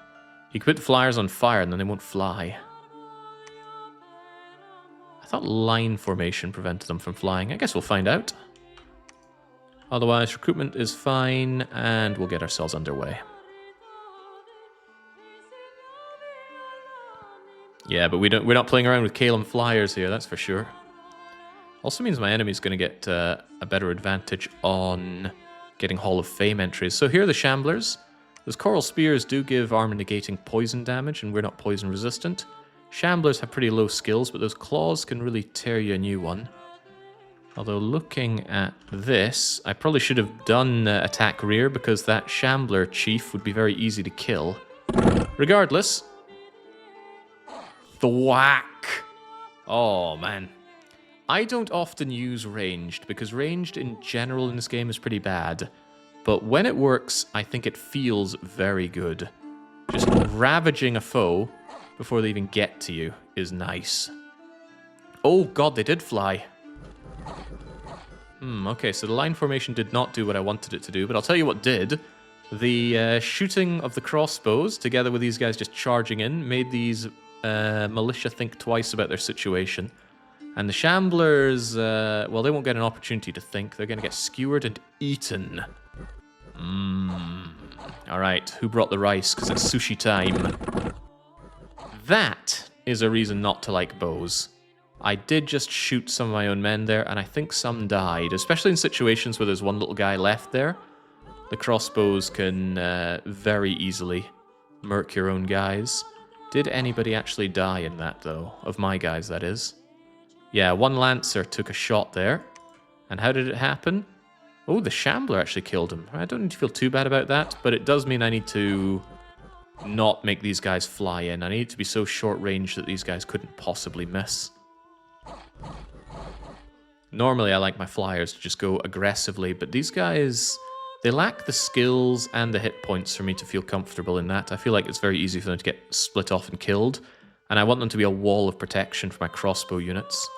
So yeah, I need to fix that. And fix it we shall.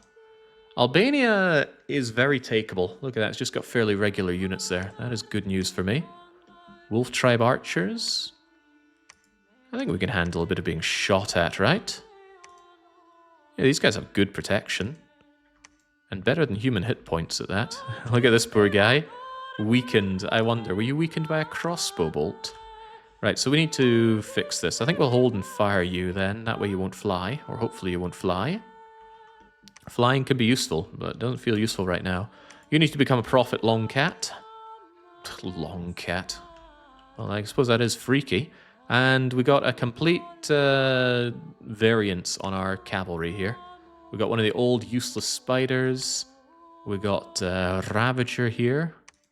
We've got the Snowpiercer, and we got the Avenging Thundraguard with his exceptional trident. I'm definitely going to need more units than that, and I need them to be more consistently not garbage.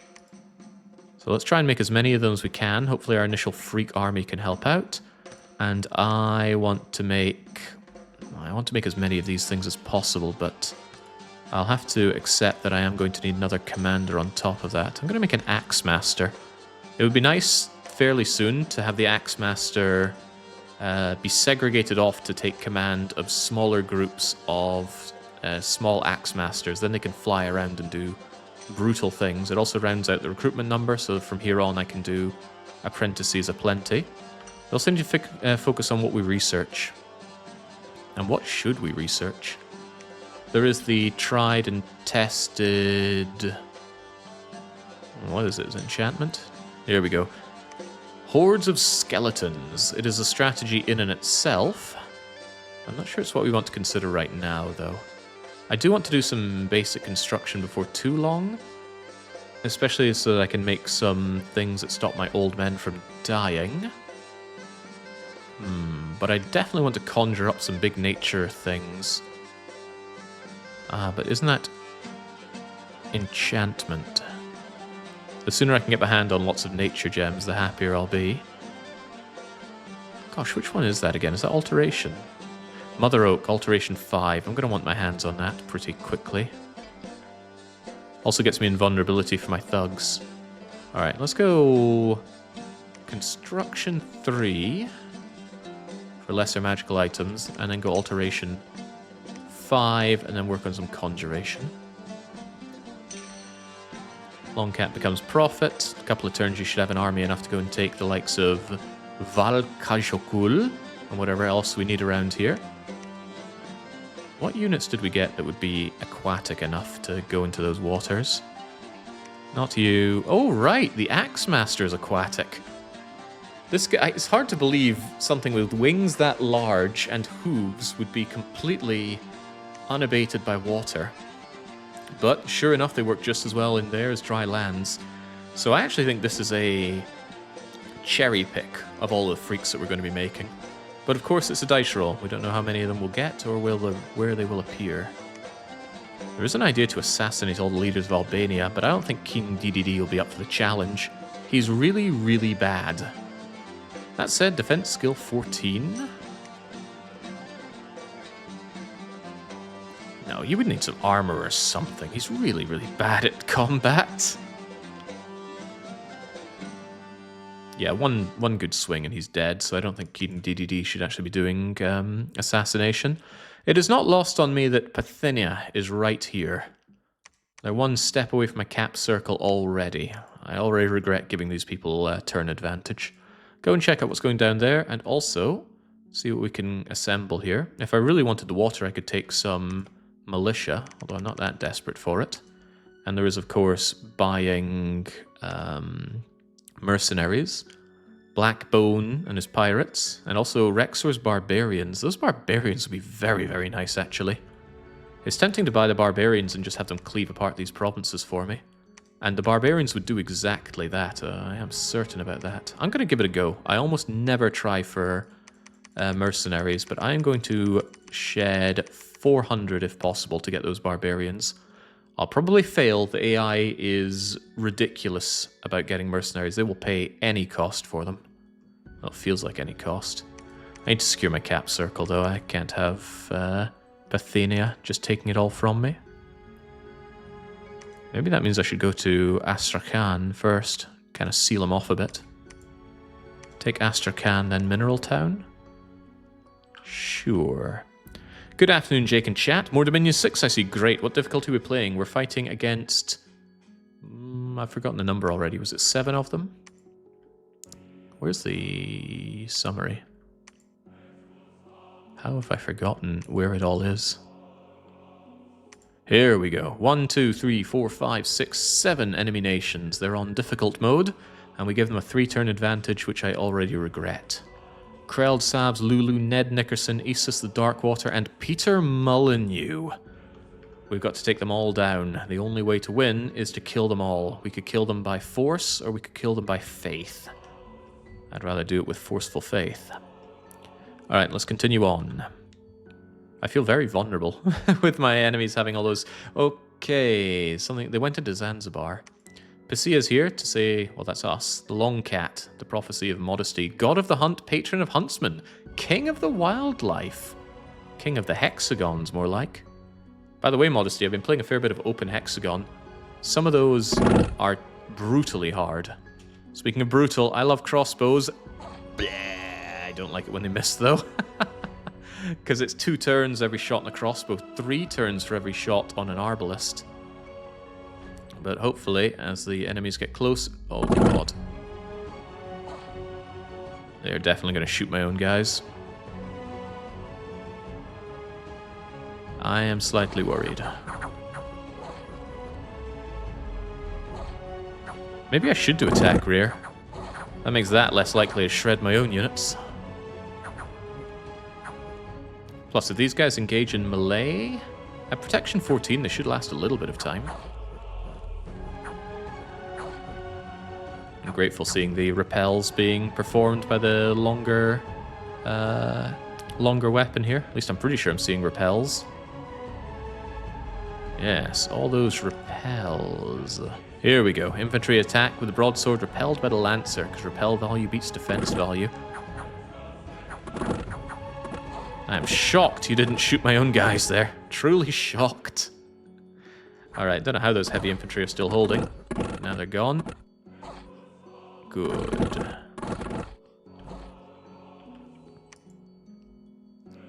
4 of my units died and 2 of those deaths were to friendly fire. I need to figure out something about that. Maybe I should do attack rear orders, but I do worry about my heavy crossbowmen getting shredded in actual combat. Hand-to-hand combat at that. Can't think of how to handle that without figuring out a position where the Lancers come in at just the right moment to protect the heavy crossbowmen. It is a mystery. Oh well, that's life. Wow, we actually got the barbarians. Excellent. Also, we learned about that fight in Zanzibar where we moved down. There's Ulm, owned by Zambaria. Now, they've already got so many more provinces than I do. Scary. Let's actually invest in a bit of province defense and continue the advantage. I think I will do an attack rear option then. Box formation, hold and attack rear. You hold and fire, you stay behind troops. We'll give that a go instead. Now, Rexor and your barbarians. They don't even have experience, that is disappointing, but they should be able to take these lands without too much problem. Take Valka, then depending on how it is, take Deception Island, Mudskipper, Aland, and I will consider paying more for you as well. For the love of God, keep the commander behind the troops. You can't give a formation other than skirmish to these guys, because they're undisciplined, and their morale is crummy as well, but at least they're going to be fighting in my dominion. I don't actually know if that helps them. Our very first mage is Silver Surfer. He's an air mage. Wait a second, why does he have research ability 6? Why did that not get boosted to research ability 8 by getting the magic path? Don't tell me it already accounted for that. If that's the case, then my magic is going to be a lot worse than I thought, and I definitely should have taken magic skills instead of drain.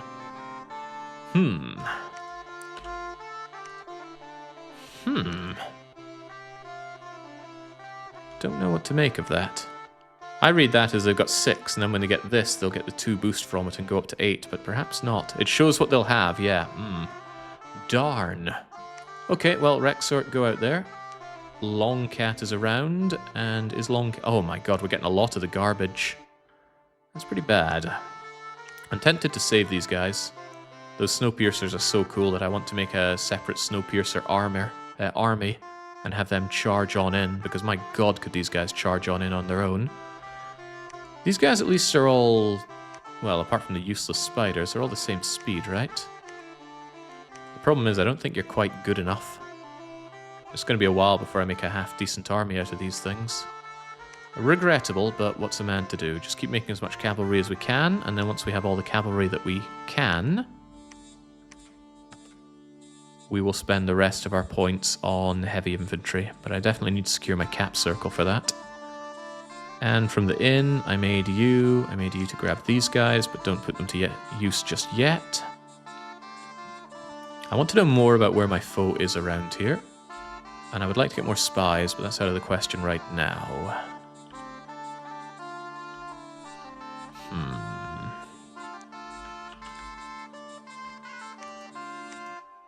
What's the protection on these things? Protection 15 with 28 points. I'm considering whether I should have them to aid my rather crummy expansion units right now. Because yeah, as I said, those spiders can't actually kill anything. They do no actual damage. They just tire enemies out. Tiring enemies out can kill them. If you get over 200 fatigue, you actually take fatigue damage and you can die from it. But that's asking a lot out of these guys. Are those 2 different green nations next to each other? Oh yeah, you're right. I didn't notice there, but you're right. That is Zanbria there, and this is Parthenia here. Well, more information is better information. Go and check out Haunted Mansion, please. I should have taken this into consideration, but my sacreds are really bad for expansion, especially when I keep rolling the garbage. Yeah, half of my rolls have been these horrible spider units. Oh, well. If nothing else, you can still preach for me, Longcat. And from the inn, could also preach, but it wouldn't do me any good here. For now, though, just preach regardless. Yeah, the Thunderdome. If you don't go to it, it'll go to you. Right, let's hope that those barbarians are actually able to achieve something for me. Victory would be nice. Anything could be achieved, but make it victory. So as long as they go up and land their hits, barbarians are very good at mauling enemy soldiers, you know, with their mauls. The problem is, well, they die horribly to missile fire, and they rout on morale very easily. Fortunately, though, they're inside my dominion. The dominion of the person that's paying for their services is good enough for them, thankfully. And they're doing an excellent job tearing through this crummy militia. If they could just force the people with the javelins to... Well, they've already used all their ammunition. Alright, that should be good enough for me. What I'm looking for now are minimized losses. That doesn't look like minimized losses. That just looks like losses. Oh my god, the barbarians are retreating! What the hell did I pay you for? Wow, that was pathetic. Man, that's actually very bad. I paid good money for those barbarians, and I did not get value for my money. Alright, hopefully that's just a single commander they have. No, they've got a barbarian chief, and they've got the wolf tribe shaman. Could pose a problem, because the barbarian chief is surrounded by his units there. But there we go, one of their commanders is murked. Oh, but my units decided to jump in piecemeal for the others. Could be bad. Expansion not going well for my freaks, I must say, but at least the enemy appears to be retreating. You were all shooting this tree. Okay. Couldn't help but notice that my guys are getting very, very fatigued. Look at that, they've got encumbrance 11. Right, so these guys actually cannot fight for very long. Troubling. There's a lot of trouble coming from my units, I see. And even more losses. Oh, this is going tremendously badly, I must say. Grofheim also has its problems. Could you take on the Hudson Bay? Or are you going to run out of steam? Looks like you're running out of steam already. Oh, hello. Gosh, it is crowded here. Vit-Sinair on my border already. I'm going to need to probably invest quite a bit in province defense to stop these people from wanting to attack me. Hey, all the freaks I get as part of my province defense. Is that a set?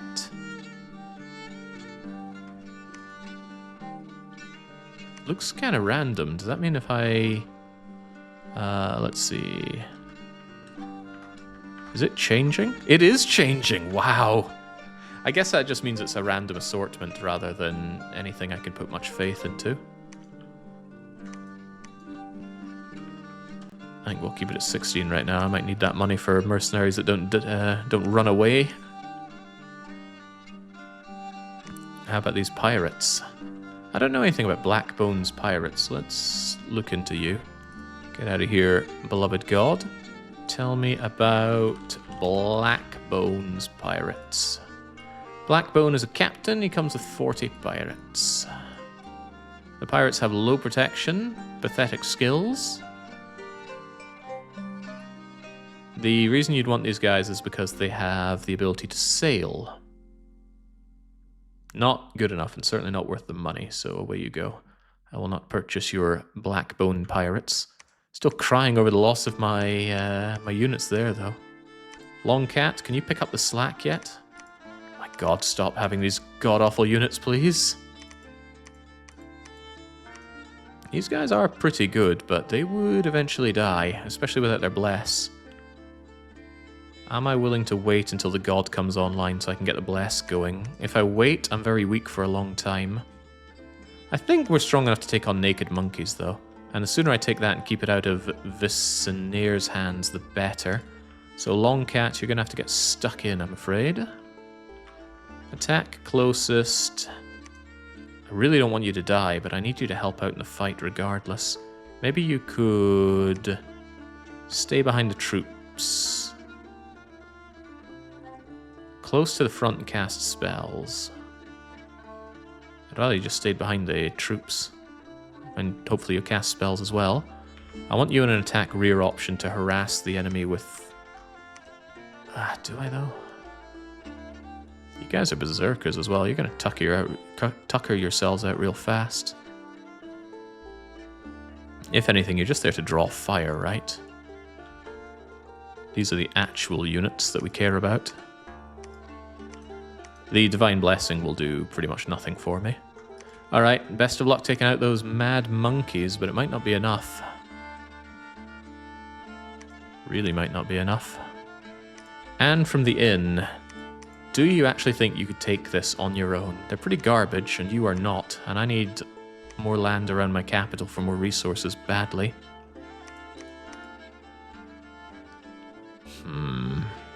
Badly.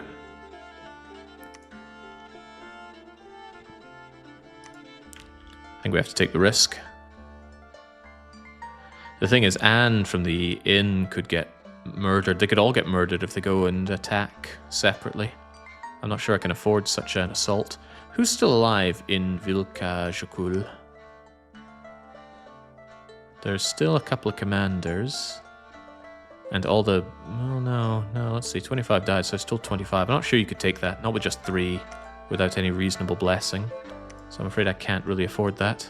That is sad. That is very sad. Our position here looks really bad already. Alright, let's take gratis. It means free, so surely we can take the province for free.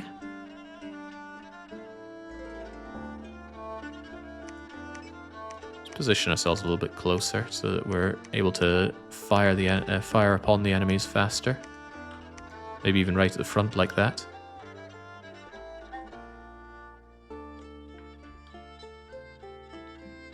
You've got Lego Island on your border, that's quite funny. But apparently the map goes even further south, so let's see what's beyond Lego Island. We've got any good recruitables around here. Nature 1 Mage. A Nature 1 Sacred Mage. If I actually had some magic skills, you'd be an excellent person to recruit. Because you're sacred. But as it stands, I took Drain, and I am slightly regretting that now. Otherwise we'd just have garbage available for recruitment. What a shame. Triton Knights. I probably couldn't take on Triton Knights. I need a lot more half-decent cavalry. The hope is that I can kind of explode once I have a critical mass of my cavalry. Maximus Decimus Meridius, the Axe Champion, known as the Prophet of Krell. You're not allowed Axe Champions, that's what I do.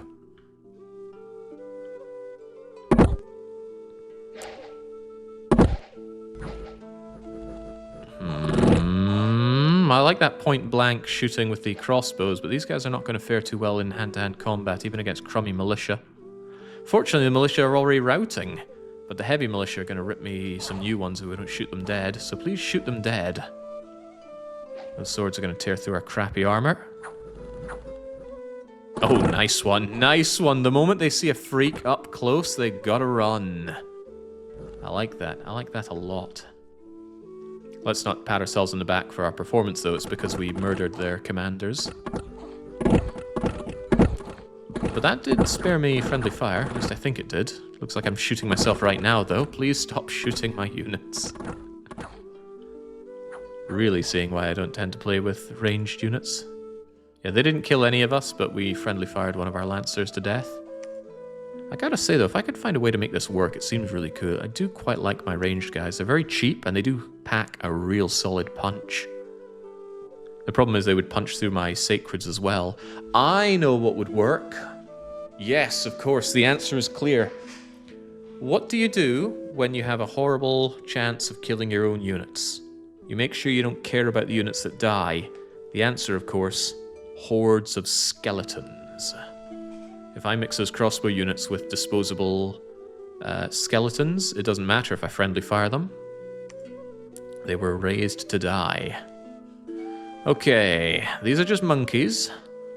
They're pretty much the worst monkeys available. Little ones that throw sticks and stones at you, these ones that are naked, so they have no protection. And I suppose this is the most threatening thing they have, actual archers using short bows. But after a while they'll run out of arrows, and even with that, I think they might have a hard time getting through us. The worst thing that could happen is my commander gets isolated and dies, so please don't get isolated and die. Also, please don't actually hit my units and almost kill them. How in the world do you have so much damage taken? Why does it think you have so much damage taken? I don't know, maybe something happened to make the game think that you have a lot of health. Those sticks and stones throw twice a turn, so they can actually be pretty threatening. Sticks and stones here. If you imbue them with like a magical flame attack, it can be a real big problem. But I'm hoping for not real big problems. Hey, we just missed it, but that guy got diseased by our disease attack. I'm well aware that this is a monumental waste of my glorious elite cavalry, but I need the expansion right now. We just have no resources. So any loss that we take on these cavalry is going to hurt a lot. But that's kind of why the spiders are there. The spiders are there to provide additional battlefield targets. The spiders, I'd actually be happy if they die, then I don't have to keep paying them. Yeah, look at this one. He's diseased. He'll be dead soon. It's the best thing you can contribute to the country is dying. Kind of wish you were getting involved at this rate. There we go. Send those monkeys packing. I'm going to be excited when these terrible spiders shine against some thug. Well, that would be nice to see, wouldn't it? 0 + 2. They must have changed out somehow. Let's go and see what happened there. Where are the units?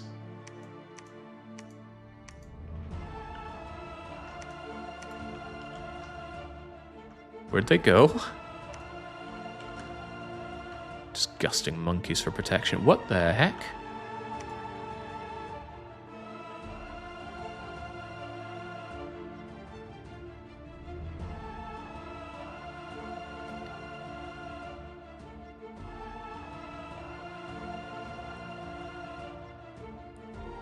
It looks like they all lost their mounts and as such disappeared.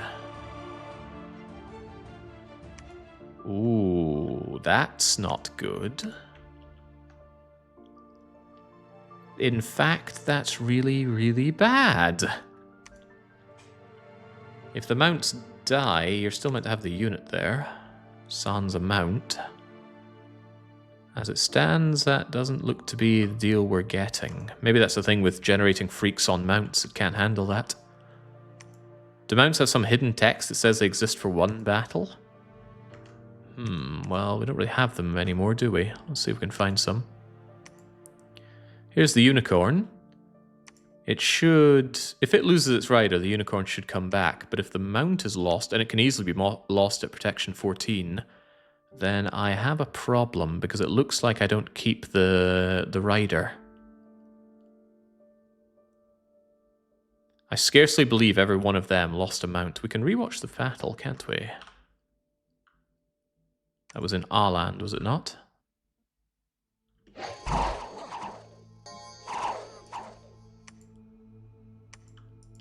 Yeah, the unicorns even have half decent health.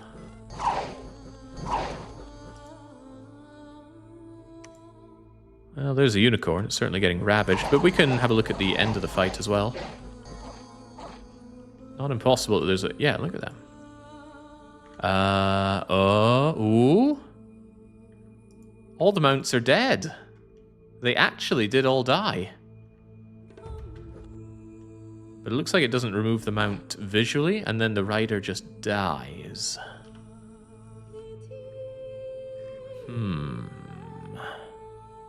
Yeah, there we go. Every unicorn died. Because of the sticks and stones and the short bow, since they had low protection, they actually did do some damage there. Right, that is a disaster for me.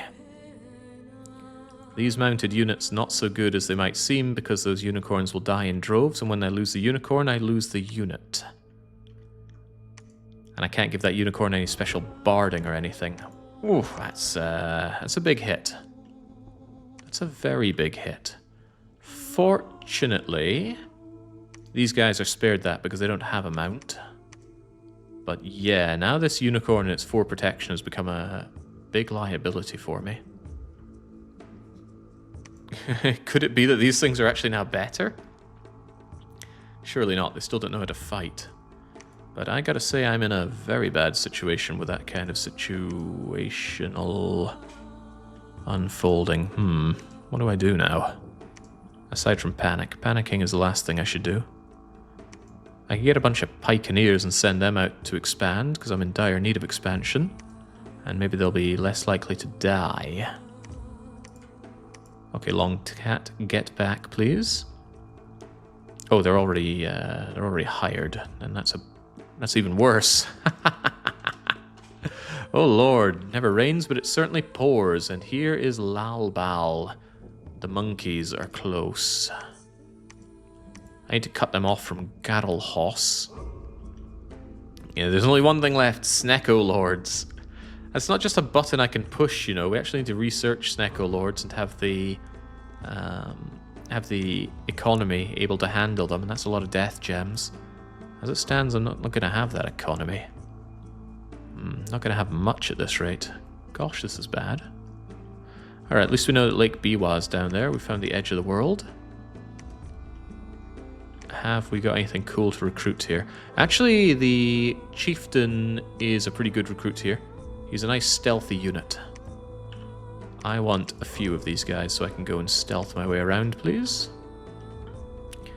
You're on +4 death gems. The game's basically crying out for them. Yes, we are. We even get our Sacred Mountain for additional earth gems. I'm looking forward to my god appearing, but yeah, those unicorns are now a big problem.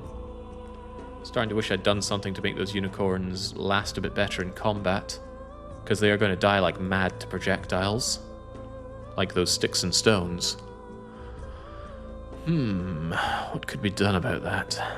Yeah, the idea that losing the mount kills the Lord as well is a big hit, because the Lord is really good.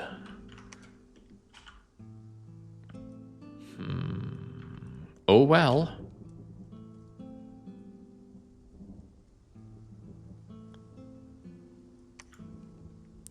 Barban Falk the Sergeant, grabbing the Throne of Spring. Construction is done, and we've got Garrelhoss fighting. Gotta remember, when we gave the AIs the freaks before, the AI died miserably with them.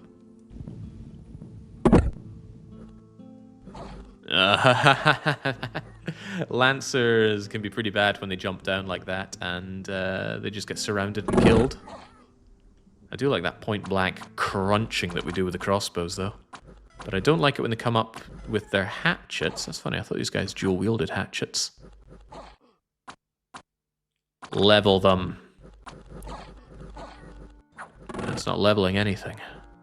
I think we're about to rout here. Unless my Lancers can save the day. Nice shot. They're working on something. Do the infantry even have a sacred tag? If not, then our very expensive god is basically every expensive paperweight. The riders are sacred and their mounts are sacred. All of my cavalry is sacred. But these regular infantry, they are not. They're actually getting a bit of experience there, which is rather nice. Yeah, I think my saving grace has to be the Ravenous Snowpiercer. Just because he doesn't have a separate mount, but he's only 1 out of the 5 sacreds, and it couldn't help but notice we're barely getting any of them.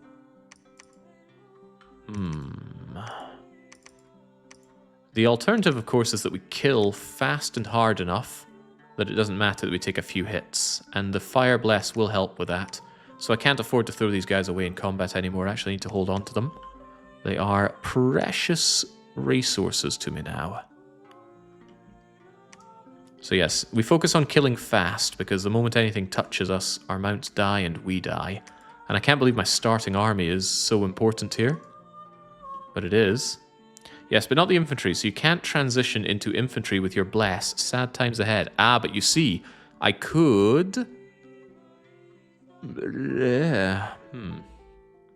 Yes, okay, here's an idea. I could get some sacred summons.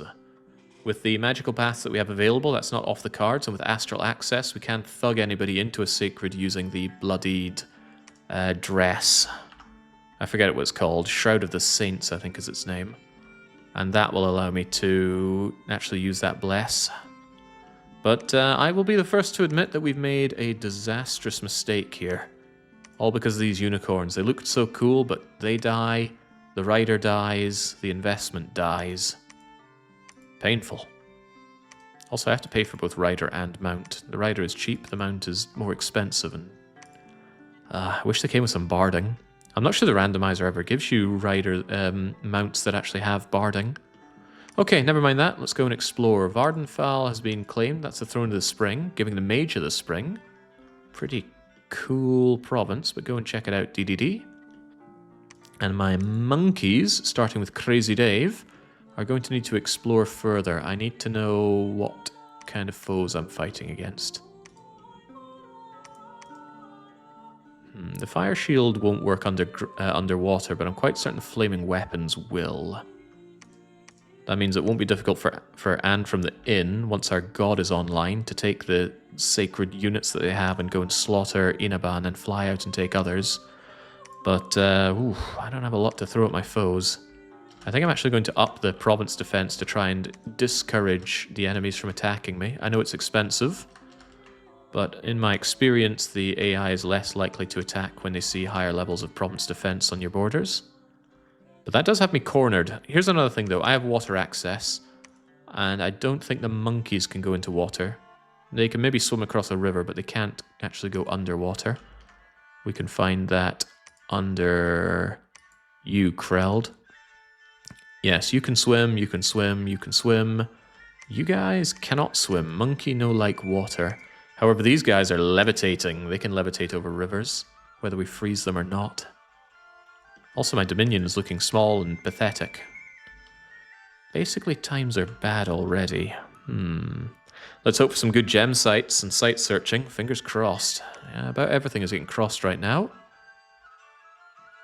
I need my god alive, and I need Anne from the Inn to actually get some units that can perform in combat. For now, I'm having to get by on my very, very lackluster expansion with my starting army. And that's very bad. I could bring in the Ravenous Aspirants just to provide another battlefield target. One thing these guys can do is they can add their flame attack to the sleep touch. I don't think it'll work on web because that counts as a natural weapon. But their sleep touch, I think, would become fire imbued. And if anybody tries to attack them, they would get singed by the fiery shield. The thing is, defense 12, protection 15. I'm not sure they're going to have the staying power that we need for that kind of bless to work. It's a problem, is what I'm saying. I'm sure we can handle problems. What happens if you keep spare unicorn mounts in reserve? Do they act as replacement for your losses? No, there's no such thing as keeping mounts in reserve, sadly. Cripples are dying. We get to Valka, and I'm not sure we take Valka, even though we soften them. Oh, right, they're immediately running away. What happened? I didn't think I killed all their commanders. Well, whatever, it's mine now. It's getting colder, and Zaleb is so brave that they are known for their heroic quickness. Not bad. You're not a good unit, but that wasn't bad. Do you think, with what little units you have left, you could take Deception Island? Deer Tribe Archers, Deer Tribe Warriors. I'm afraid I can't spare anything to bulk your unit out. Ooh, Spies. Or Scouts, rather. Like Scouts. Cheaper alternative than Avati Chieftains. So give me the Scouts, please. And we do have to consider cheap, given our situation. Which is to say bad. Can try Malak on Deception Island. Why am I just not getting any of these Ravenous Snowpiercers? They're so good, but I am denied. Instead, we get garbage. Sheer unadulterated garbage. I'm sure once the glorious flying axemen take the field, you'll turn it around. Yes, Steiner's legions will appear and save Pisea. Just believe. You just gotta believe. Let's go and see if we can figure out the edge of the world here. The thing is, those axe people are so rare, keeping them alive is going to be a problem. But, you know, we've got plenty of problems here. You have crossing to Mudskipper Puddles, but it's watery. I don't think you'll be able to get in there. Who are you again? Vitsinair. Vitsinair are the dog people. The dog people don't know how to swim, thankfully. But they've got those poisonous Brachenfangs. You will use your sleepy spiders and you'll enjoy it. How do we have so many of the bleeding spiders, though? How can this happen? So bad. They're old, meaning they're going to get diseased and die. They're kind of expensive. Well, the Snowpiercers are much more expensive, but they're also so much better. Berserker is only level 1. That doesn't do a lot for the attack skill. These attack skills are garbage. Ooh, gosh, this is a bad situation. I thought we'd be having, you know, a kind of laid-back, fun, easy time with the Freak Lords. Turns out fun is going to be harder than I imagined. Well, still tempted to go in and take on those Triton Knights, but that could backfire. I want my god around so the Bless will be active, and then Anne from the Inn's job will be clear. Dundee has plenty of dogs, that's for sure. There certainly are no Lanka.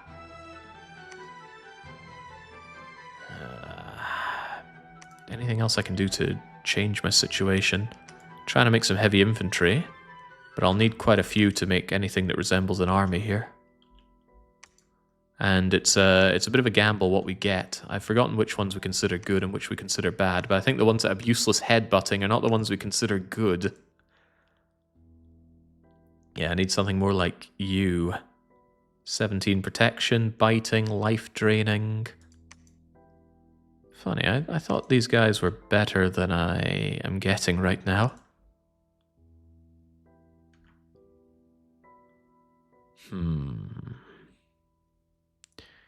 Oh, well.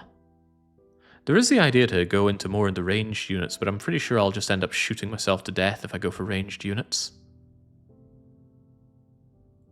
Until I can get my skeleton armies operational, that is, and the skeleton army is going to require quite a few of my Death 2 and Death 3 mages.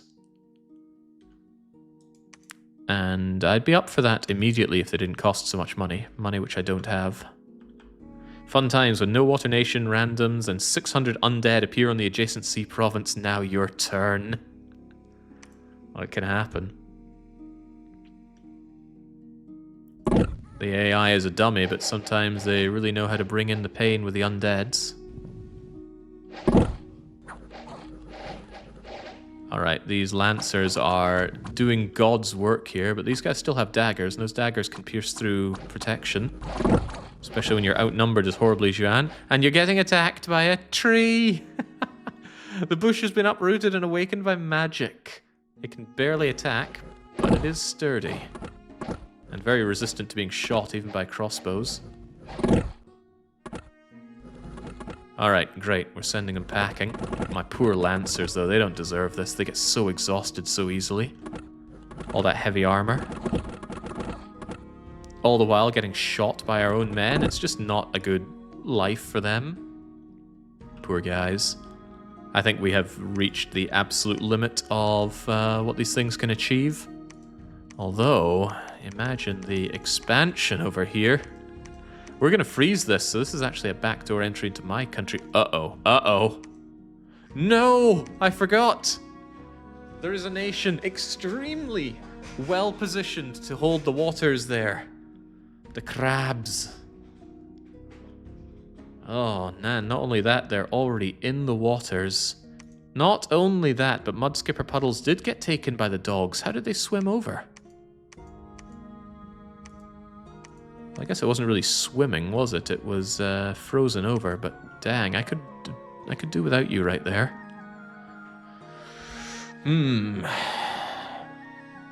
Well now, times are bad. My god is still not woken up. Next turn is the average turn for him to wake up. But while he sleeps, the nation burns. At least Deception Island is mine, right? Look on the bright sides.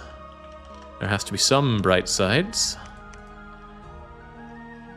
What kind of dogs are we looking at here? Oh, that's what happened. They brought in their Hoburg Clockwork Impals. As we looked at before. Where are you? You're with Lulu, right? Yeah, these guys are poor amphibians, but that's still an amphibian. They can cross waters. Ow. Yeah, so they sent in the midgets to take this from me. Is this still the test game, or is he playing for real? We're playing for real. And I gotta say, the situation is bad. And the situation is bad mostly because of the situation with the freaks on horseback. I don't think that's working as intended, but that's the dice that we have rolled right now. We gotta make the most of it. I think this calls for a retreat back to the capital. I haven't even rolled a death mage. How? I thought, okay, I'll go out and start site searching for death. No, it doesn't look like that's what I'm allowed to do right now.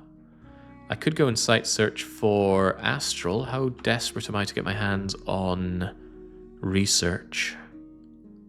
Construction level 3 won't change anything, will it? I'm contemplating sending out my astral mages to just go and check for gems while I can, but they're only astral 1. I'm going to need some gems, though.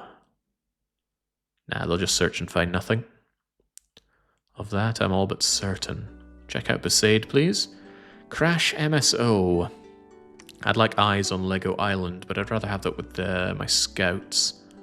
I want you to go and check to see what's happening up north, please. Vortezvek, you hold out on Lego Island.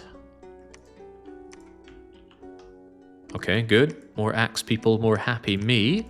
More spiders, less happy me. We're starting to build up heavy infantry here. They are certainly heavy. They got decent protection, but their skills are just not quite there. Disappointing. Damn, all those cool people on unicorns. It sounds so good on paper. Maybe they can kill really well. What's your plan to get out of the bind? 1, my god awakens. Which, now we're at turn 12 and he hasn't awakened. That's a bad sign.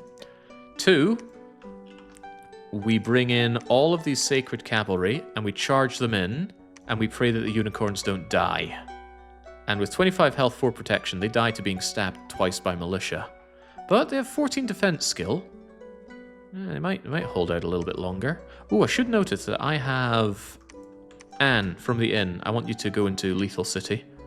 That can actually train you for experience. Not very relevant, but at least it's something. Preaching certainly isn't doing anything for me right now. Yeah, we charge in with our flaming bless and try to kill as best we can. It's about all we can do at this point. I actually want you over to here if possible. You think you can reach that in time? Maybe my cold bless can keep this cold enough. King DDD, I don't pay you too much, but I would really like to keep an eye on Pisea.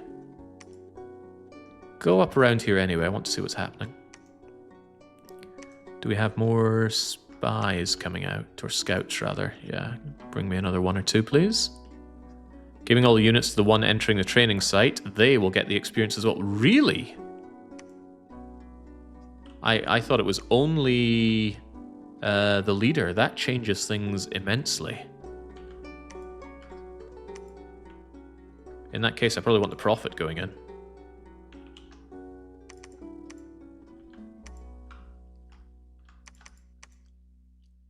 You've got that unicorn problem. I wonder if that affects you as a leader as well.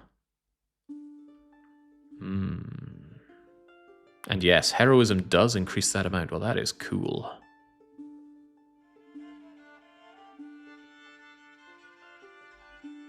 Right, you're entering the site there, right? Yeah, you end up preaching as well, even though preaching doesn't do anything, and you go into Lethal City.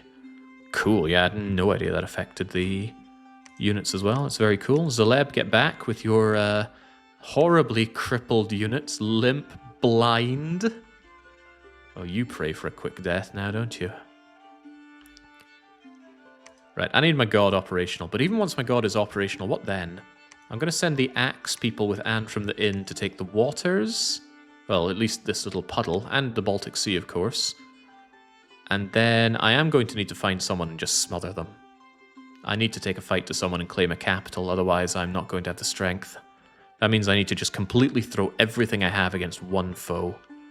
Which means I need to pick my target very, very carefully, because you know how it is. If you're gonna aim for the crown, don't miss. We'll check our situation momentarily. This is also why I want spies out there. I'm actually going to take another monkey man because knowledge is power. Probably worth it to get some better mages for the capital despite the cost. The current ones are really disappointing. Yeah, they certainly are.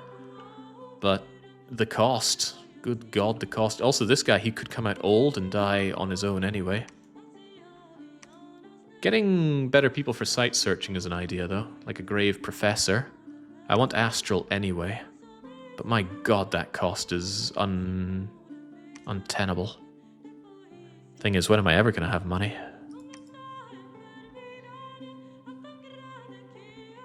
I am distinctly unhappy with the situation. At least these guys are cheap.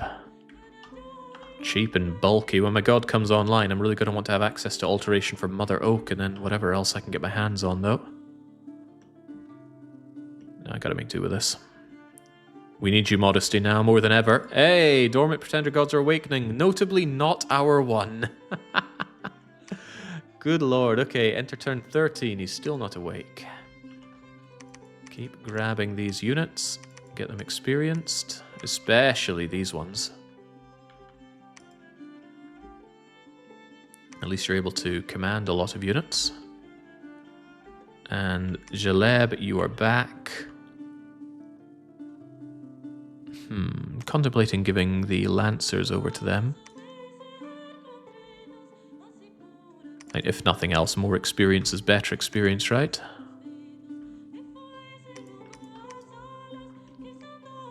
Yeah, my position here is bad and not getting better by me just sitting on my thumbs. I think I need to invest in grabbing one or two of the Grave Professors. At least they're only 2 recruitment points, but that cost is eye-watering. At this point, Anne from the inn probably could just go and take Inaba on her own. Really unhappy that you took my cap circle. That really makes me want you dead pretty swiftly. I see your capital is there, but I don't know if you're actually fighting others right now. If I get a unit on Lego Island, I can at least see what else is happening, but I probably am going to slaughter you. That gives me a lot more breathing space, although it also gives me a bigger front against the crab people. That said, do you think I could kill the crab people? If it came to a fight, even in the waters, how good would Anne from the inn and the Snowpiercers be? Oh, the flame thing wouldn't work underground, underwater so better, so maybe I'd be best leaving the crab people alone and trying to sweep this area. It's a consideration, and apparently his land isn't even taken. Maybe the mountains are keeping it safe. Also, why is there no underground? Maybe there is no underground. I didn't think I made this map to have no underground, but maybe I did. It's like I'm really playing Dominions 5. Alright, keep going up and seeing what's around there. Yeah, couldn't help but notice no one's expanding around here, right? Why are you all coming and crowding around me?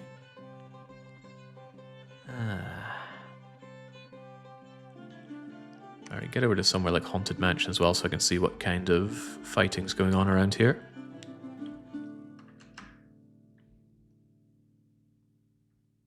Construction is done. Still no god awakened on turn 14. And our roll was 2 astral, 2 death. 2 astral's a nice start. Why are you old? I don't want old. Wait, why are you old? I think the age is slightly randomized when they spawn, but that's still not good news. Even so, I should probably go and site search around here. I don't have great site searching opportunities, but at least you can fly, so I'm going to have you fly around and search around. Zaleb, you just wait it out. Hey, we did cross over, and wouldn't you know it, the crabs are here. That's the crab capital, in fact. Twiceborn, the old age pensioners. Yes, Twiceborn. That spell I have. Go and tell me what's going on up there, please. Another spy or two couldn't hurt. Knowledge is power.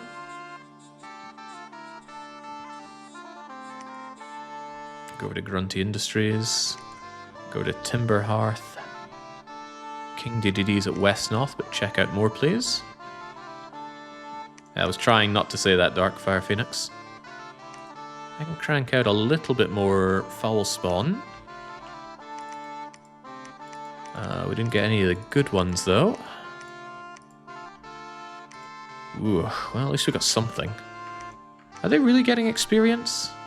Seeing a lot of experience 1 on these guys. Maybe those are the ones we just got right now. No experience like real combat experience. Is your Dominion dying already? I don't think we're at the stage where my Dominion can be choked out. There's too much non-Dominion lands out there. But sure enough, I am going to need some temples erected. And fast. Not really in a good position to be doing that right now, though. Am I going to take another one of you?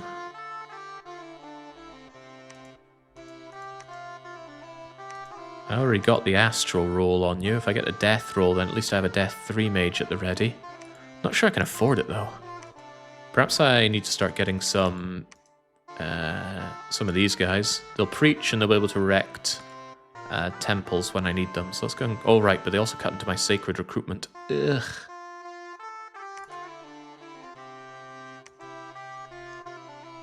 So do you, funnily enough.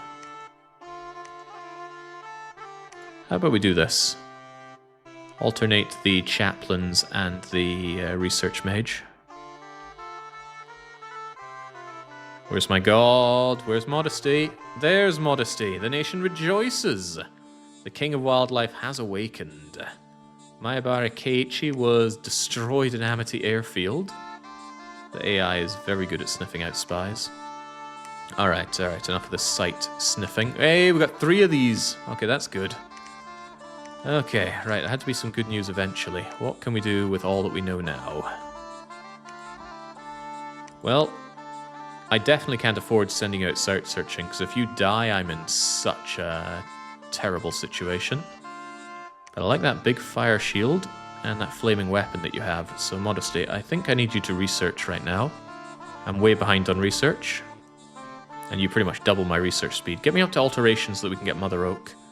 Of course, we don't get Mother Oak unless we have some nature gems, and that's another problem I'm going to have to solve. Long cat, Anne from the inn, divide and make use. The problem is Anne from the inn wouldn't be able to bless all this herself. I don't think she would, at least. Although, maybe hold and... fire. And then you cast blessing 3 times. And then stay behind your troops. Bless, bless, bless, stay behind. These guys should be able to do enough. Then Anne from the inn can go into Inaba and take it over. Struggle to see why that wouldn't work. And then from Inaba they can fly, maybe even over to the Baltic Sea. I don't have connection to Baltic Sea. I thought I did. Oh, but the Hudson Bay is right there. Alright, Long Cat, how fast are your units? Map move 26, map move 14. Don't give me map move. Why are these guys so goddamn awful? Get out of here. Awful. Right, now that I have you, I need you to cast Divine Blessing, and I'm going to need these things to attack the closest thing that they can. They just charge in and slaughter and hope that their mounts don't die. Then we need to send you off for such a thing. Maybe over to Grofheim. There are archers there, which is very sad news for me, but at least a throne will help with spreading my dominion.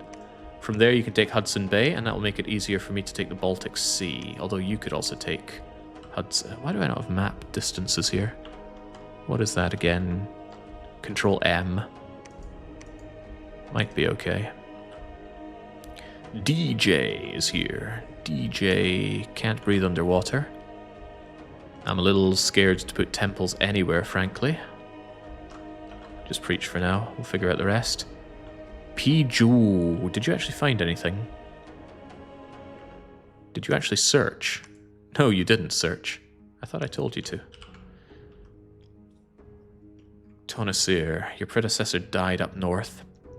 Couldn't help but notice that Lalbal is doing exceptionally well up north. Stretching from Lalbal down to Arrakis. And I'm not even sure they have an enemy over here. This is just free real estate, isn't it? How many nations are there total? 8. 1, 2, 3. 1, 2, 3. 4, 5, 6. Where are the other 2? Bethina is here. Zambia is here. Vitken whatever's over there. I'm here for 4. Crab people for 5, and you for 6. So where are the other 2? 1, 2, 3, 4, 5, 6, 7, 8. Is it a tiny map? It's a pretty small map. So it is pretty cramped. Ah, Kambal is different from Kanejta. Oh, this could be a problem as well. At least we know that there's another one over there. STJ, tell me what's going on elsewhere here, please. To Uedora, take the risk.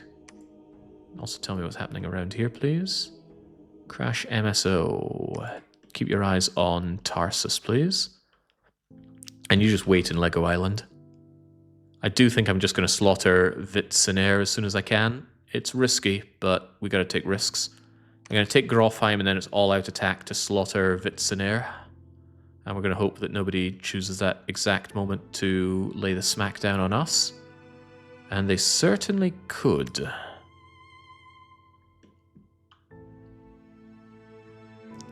Always a risk. I love knowing what's happening in Haunted Mansion, but it's well-organized province defense that would sniff me out quickly. So keep your eyes on Kiel Canal instead. Looks like there's a lot of fighting going on around here. We can hope that there is. Bethania's up in Sen's fortress. I need the information, though.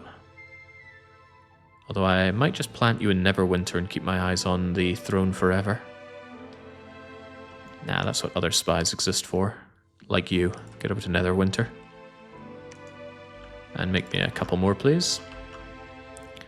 Okay. Knowing what we know now, what do we do? Jaleb's going to feel a little sad using the Ravenous Aspirants and not having them blessed. I guess we just hold on to them. Eventually I'll throw them into the meat grinder one way or another. Do I even want more minor chaplains? I need more of my sacred cavalry. I will change my course of action on that soon, but not now. For now, we hope that we take the puddle, we take the throne, we secure the throne, take this, and then slaughter the dogs. Jake's feared dark power so much he deleted the underground. I have dark power. I want the underground. All right, Modesty, what have you done? Oh, you've detected the underground. That's cool. Paju, the Grave Professor, has searched and, of course, found nothing. All right, how do the battles unfold? Go, my freaks. Get Divine Blessed. Swiftly now. There we go. Now you actually look like you're going to do something. You've got a 7 armor-piercing fire shield and 8 armor-piercing flame weapons. Including on your Poison Light Lance and the Withering Horn and the Hoof, right? I'm going to watch how that unfolds in actual combat and hope that it works. Arrows are a big problem. Because the mounts are so large, they're actually the bulk target here. I guess the low armor means there's not a lot to pierce, but that still means those short bows are going to shred those poor things. Yeah, one of them just already took a shanking right there. Yeah, it's got battle fright from being shot at. Come on, unicorns are meant to be great, wondrous, magical creatures. Kill them! Alright, so how did that unfold for you, for example? Hit them in the leg with a poisoned light lance for 0 damage. You hit and did nothing, and then the fire did 2 damage. Amazing. Could you do better than that? How did the unicorn do? You can miss twice. Oh dear. Who would have thought going into battle with horses with no barding might be a problem? The idea that this is a performance of my elite sacred infantry, sacred cavalry is disturbing me. I would call them glass cannons if there was any cannon aspect to this. How many have died already? Well, fortunately none. No, 1 black unicorn has died, so that means its rider probably died as well. Alright. It's a start.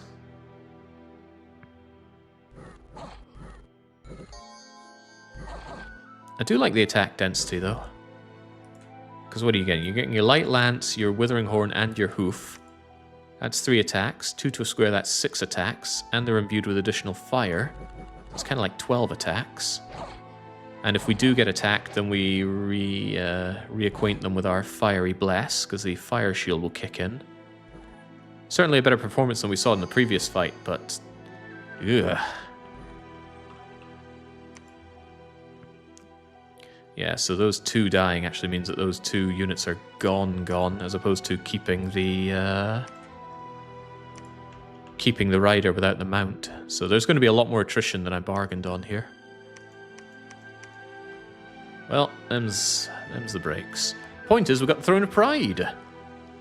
We spread Dominion 1, we get a fire gem that we do need. Morale, oh, hit points. Alright, great. I could really do with those hit points. Claim that throne immediately. And defend that throne immediately. Hit points means those unicorns are suddenly 5% more likely to survive. I missed the start. How are the freaks so far? Very, very bad. There are weaknesses here that I didn't notice when creating the nation. Or rather, creating our bless for the nation. And it's biting me pretty hard already. Our elite sacred's not as elite as previously advertised. You hold out in the Kiel Canal, I guess. Keep an eye on all this. Oh, we didn't see how the fight underwater went. Very strange situation for these ones, but here they are. So they wait and they get the bless going. You missed a spot. Or did you? Looked like you missed these guys, but no, you got them all. Good. Now, how do they fare against underwater mounts?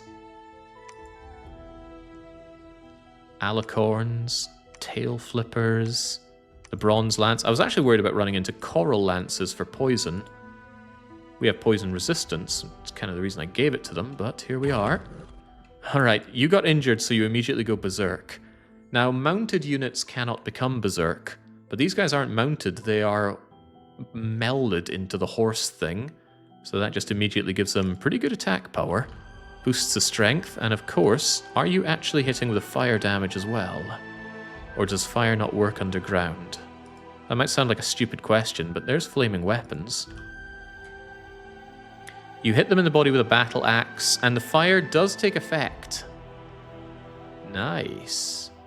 Damage roll 8-3, protection roll 1-9. Down you go. Excellent. It's the fire shield that isn't working underwater, though. Most fire shields do not work underwater. Guys, are you going to actually attack? Okay, you're going to fly. I should have given them an order that involves not flying. I thought I did, actually. I thought I told them to hold and fire. There's the coral spear, and this is partially why we brought in some poison resistance. Because poison would be a pretty easy way to murder these guys. As it stands, something like this happened. You got shanked for... where is it even? Ah, here we go. The Ravenous Snowpiercer is hit by the poisonous barbs on the enemy. So they actually got hit for 7 poison, but because of their protection, they didn't actually taste any of that. Or rather, they tasted a tiny point of it. Nothing to worry about. These guys don't have rejuvenation, so... I do not want to take losses on these guys. These are the super elites of all of my elites. And even then, they're not that great. They're good, but considering how few I can crank out, you'd think they would be incredible. Anyway, let's not badmouth them too much. They're performing where everybody else is failing. I need you to claim the throne, so I guess you can take Hudson Bay and then Baltic Sea. Whilst Vit Sinair continues to have other problems, we're going to secure this. There is a possibility for us to reach up over here. It seems completely virgin land. Nobody wants it. I could direct all my attention to doing a land grab, but it would be very hard to defend if it got counterattacked. It might be better for the AIs to fight amongst themselves over it whilst I slaughter the dogs. Chat, what do you think? Land grab or shovel dog?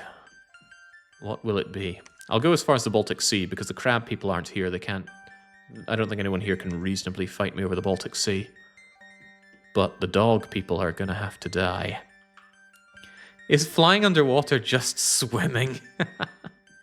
Baron wants us to go shoveling. Alright, well, I cannot deny Baron's desires.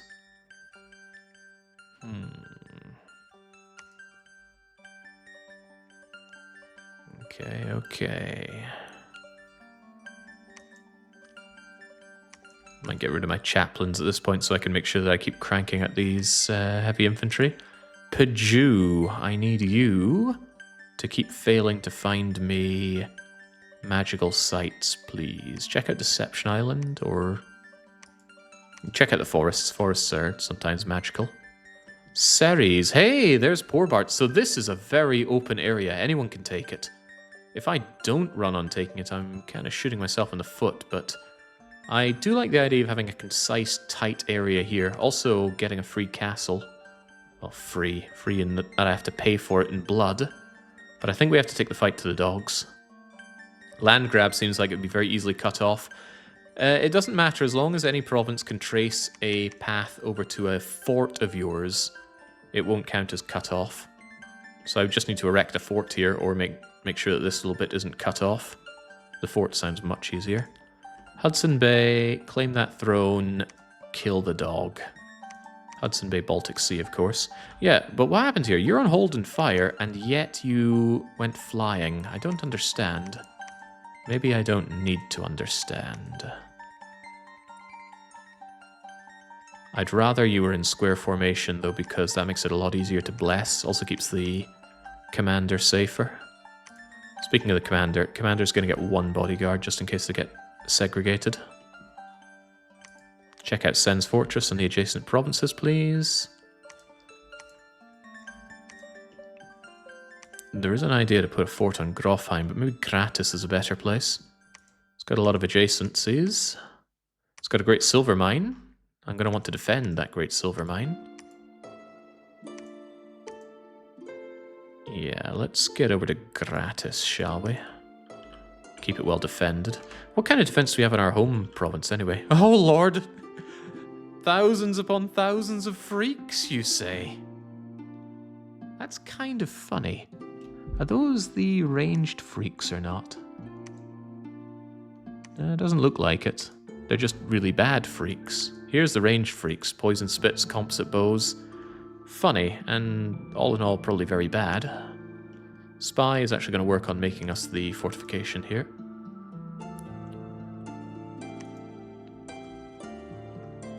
Alright, good enough. Tell me about Rainbow Road, preferably via that province.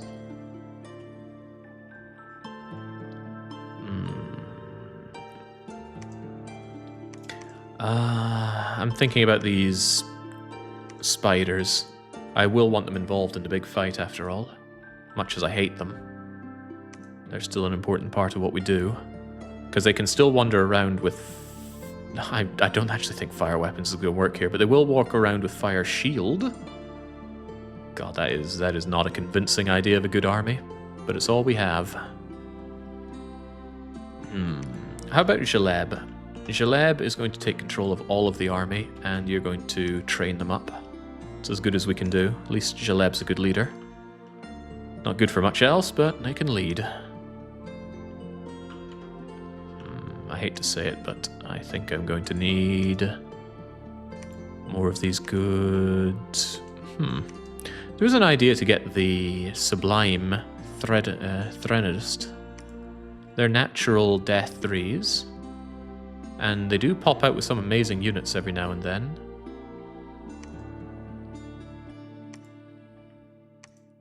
The upkeep is a disaster. But it is cheaper than these other guys. You know what? Let's do it. Let's spend that money and get some good units. A flame web, if it works, might make the spiders not terrible. That counts as a natural weapon. Oh, but it's not a ranged weapon. Yeah, that might... We're going to have to see it in action, though. I don't know until we see it in action. There we go. Patron and Huntsman, King of Wildlife, secures a throne. Baron Harkonnen, Swordmaster. They're the new prophet of Peter Molyneux. And we just arrived in Lego Island to see the dog people doing what they do. Right, this is a good opportunity for me to gauge their strength. They've got what looks like Bardish wielding... Actually, there's a Tachi. Tachi wielding midgets on boars. Fortunately, my units are too large for them to be squished by that, except for the freaks. But the freaks are... the ground-level freaks are eager for a death. That said, in what way are these dog people not freaks? Body of a man, head of a canine, bringing in additional canines, trying to take over Lego Island. I'd rather you than me, because my units are very, very weak to arrows. Arrows don't get counterattacked by fire. Oh, that's cute. They're using Horde of Skeletons. That's less cute. Who gave these guys flaming missiles? That would murder my, my unicorns. Unbelievably so. This is an excellent sign, by the way. Seeing the dog people invest resources into this fight that they will probably win. They might win. Means it's resources they will not have when my freak army comes marching over in a couple of turns. Best case scenario, they both pretty much wipe each other out. I can walk in and take Lego Island and the enemy army. But with all these circle masters here, Wizard of High Magic, Pol Pot. Oh, your fate is sealed. Stellar Cascades is so cool, but I thought that was fire from above. Okay, the dog people are probably going to have it here. They go berserk, so they're actually able to power through this horrific situation, which would make lesser dogs run. Incinerate, single target attack. Not so good when you're being surrounded by dogs. Okay, they're letting loose the dogs of war, and this is a good way for me to gauge what we're dealing with. Well protected, good hit points. They got poison barbs on them. They weren't blessed, though. Did they forget to bring a priest? I think they did. That's scary. I mean, this is already a very good unit. What kind of bless have they got to make them even more scary? But yes, Lego Island has fallen. Actually, it didn't play out as well as I would have liked. The Hudson Bay, though. Can the Hudson Bay be made mine? Don't fly. For the love of God, stop. No, God, why are they flying? That's not what I want.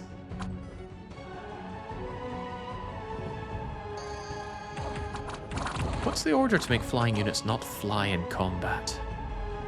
Anyway, these guys are far more able to take on these kinds of situations than... Please don't die. Than the unicorns. Clip their wings. Yeah, flying can be nice, but it's not what I want them to do in this kind of engagement. Pretty good at killing, though. Just wish I had tons more of them. There we go. Not a single loss. One of them got bashed pretty badly, though. Yeah, there we go. Battle frightened, weakened, but that's not a deal breaker. They can still get stuck in. It's limp and crippled and blind. Those are the absolute worst things it could be hit with. All right, Anne from the inn. Go and take the Baltic Sea, but we will probably go no further. If we do, we're going to be asking for trouble.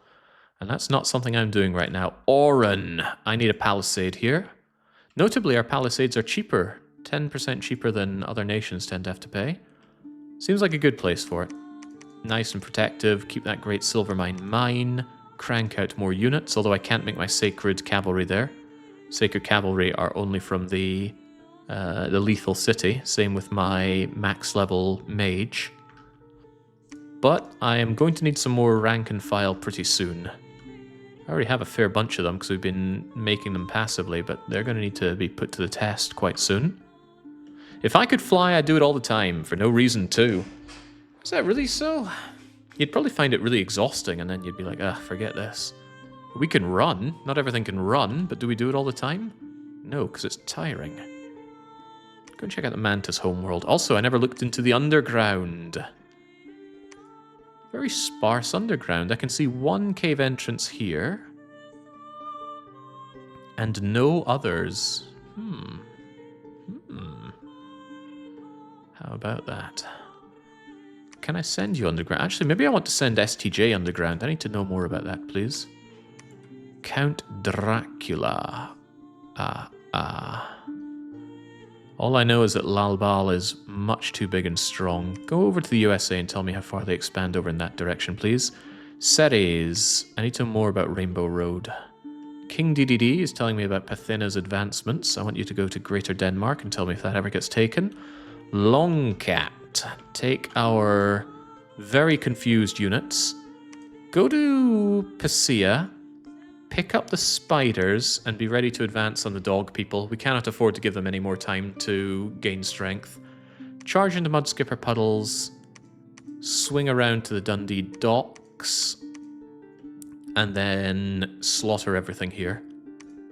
Destroy their temples. Hang on, if I recall well, one of my sacred types is really good at leveling walls. Yeah, here we go. How many Obscura Ravagers have we managed to get our hands on? That's an important question. Here's another important question. Could you go further than Pisa? You could go all the way to Aland. Do I want that? What I could do is grab Zeleb, take all the units, and then meet together over in Aland. And that way we immediately march on here, and we can grab some dregs, or perhaps even have Anne from the inn fly over to secure Mudskipper puddles, rather than waste an additional turn picking up with Longcat. I think that might work. The supply is at 307. You guys only eat 55 supplies, and you guys eat 147 of them. Yeah, we could just throw everything into Aland here, but do I want everything? I'm not entirely sure I want my heavy crosswomen killing my own unicorns, so they're out of the question.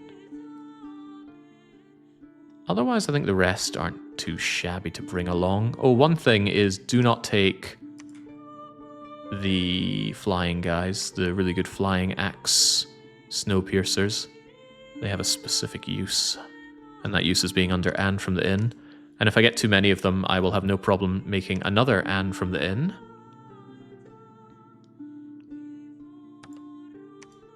Yeah, you know what? There's a decent idea in making 2 more of them, actually. Also, if I'm able to have more infantry, I would like to, but the resource cost is getting to me. We can have the lesser foul spawn infantry, using less resources, but I seem to recall when looking at my options, the more expensive ones were overall better. But now I'm starting to wonder if that's true. Really starting to wonder if that's true. Well, I'm going to segregate out my units and figure that out once everybody convenes over in Aland. Modesty, you don't have anything really worth making right now, do you? The more I think about it, the more I'm worried about Longcat's unicorn. If that unicorn dies and I lose the Lord, that's incredibly bad news. Modesty could make some barding for the unicorn. Black steel barding, for example. Suddenly that unicorn almost never dies. Quite expensive, though. Proud Steed. Defense, magic, resistance, MRL. What's MR? Oh, morale. Why is that shortened? Do we have anything else at the ready when it comes to barding? No, no. That's a whole lot of no. Mr. Modesty spending one of his very generous turns using it to make barding feels like a waste, but losing my profit to the unicorn keeling over is also bad. 24 and 21, 10, 8, 10 gems as well. Ugh. I think I'll take the risk. I'm not going to make that. That's too expensive. The mage turn and the 10 earth gems, all too much to swallow right now. Paju, please continue to search and find nothing. DJ and Single Mother are going to preach and build in gratis for our second fort. Hudson Bay is reinforced to a degree. Where isn't, actually? Inaba isn't, but I don't think I care too much about that. Oh, what? Why is it giving me underwater freaks? They can't breathe underwater. They'll die. That's hilarious. The game thinks my freaks are capable of handling that. Wouldn't mind taking that Albania either, but that should come after the dogs are dead. Yeah, I'm all about killing dogs today. Get the army together, put them to good use. You should ground them with hold and fire in line formation. But we were doing that and it still didn't work. Maybe I didn't do both of them together. Ooh, we actually got something, a forest. And Lego Island was a trap. Pisea found you and... oh boy, that's a few dogs. That's their god! Lulu, the Matrona of the Healing Spring. She's got snake ring, she's got some big-ass boots.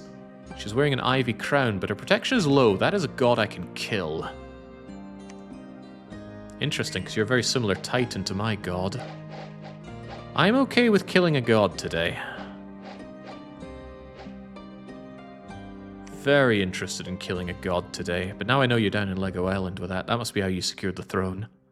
Alright then, let's march. Not fraught with danger, but let's segregate what we can. I want all of these similar horseback units together here. I want those disgusting spiders on the flank. And what about the rest of these things?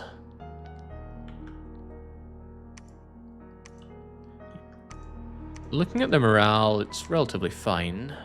I shouldn't need Jaleb here. Shouldn't. I could bring Jaleb back and maneuver units around later. Longcat would go to Dundee Docks and then march straight on the capital. Longcat's army is really good at tearing down walls. And that is probably because we have a few of our Ravagers at the ready. Who's a Ravager? Here are my Ravagers. How many do we have? 13 of them, adding a 5 siege bonus each. That is pretty sweet. However, that is assuming that we're actually able to win this. How would we march? Because if this fails, this is more or less my entire army being sent out. The difference being Anne from the inn is not yet involved. This isn't too bad. I can go and pick up the remaining Axe champions from Pisea, slaughter the Mudskipper puddles, and then reinforce here. And if Anne from the inn's units are involved in any fight with Longcat, the Divine Blessing will hit the axe-wielding freaks, who notably are having their armor get all rusty because they're fighting underwater. How many of you have rusty equipment? What do you mean all of you? Also, why are so many of you not there anymore?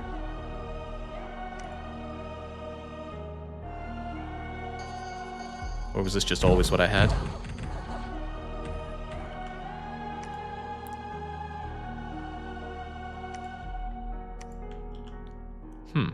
Did someone die from disease or something?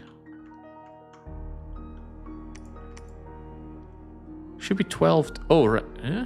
Oh, wait, what? Something happened here. Let's check out further.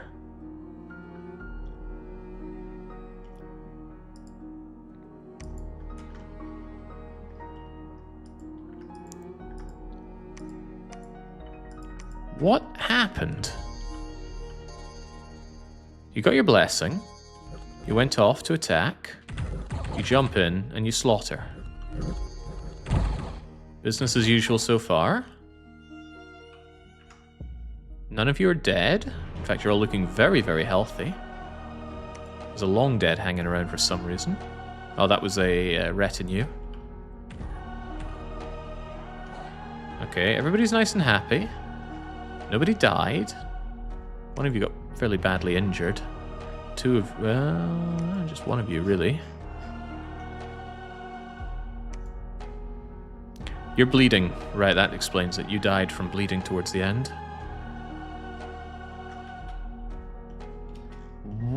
Why did you become a ghoul? Wait a second. I think these guys have a hidden property where they become ghouls upon death. I do have a way to discover that, though. Yeah, I think it's death shape.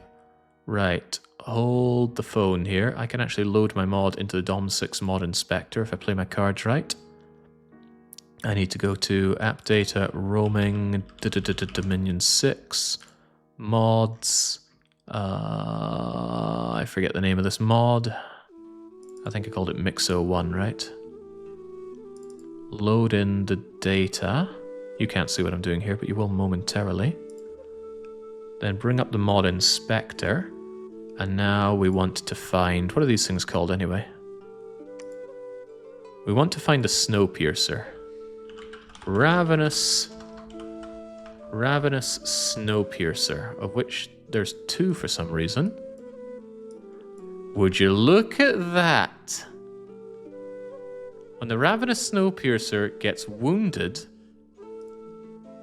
and I guess wounded might happen on death, or a certain amount of damage, they turn into a soulless.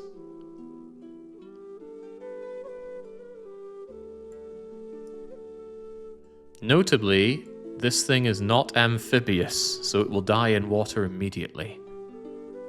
If it didn't die, I wonder, would it carry on and live into the next fight? I don't know. Also, you twice born into a white mage. Fascinating. But I don't know what to make of this. Oh well, we will see what happens to them when they engage on dry land. What's an ashen forest anyway? Ah, death. Ah, death. Don't get diseased in there. Seems like a dangerous place to be. I think there's more to it. I think there's something like a well of horrible disease and disgust over there. I should check again with a Death 3 mage. Yeah, the freaks are getting freaky. Who would have thought?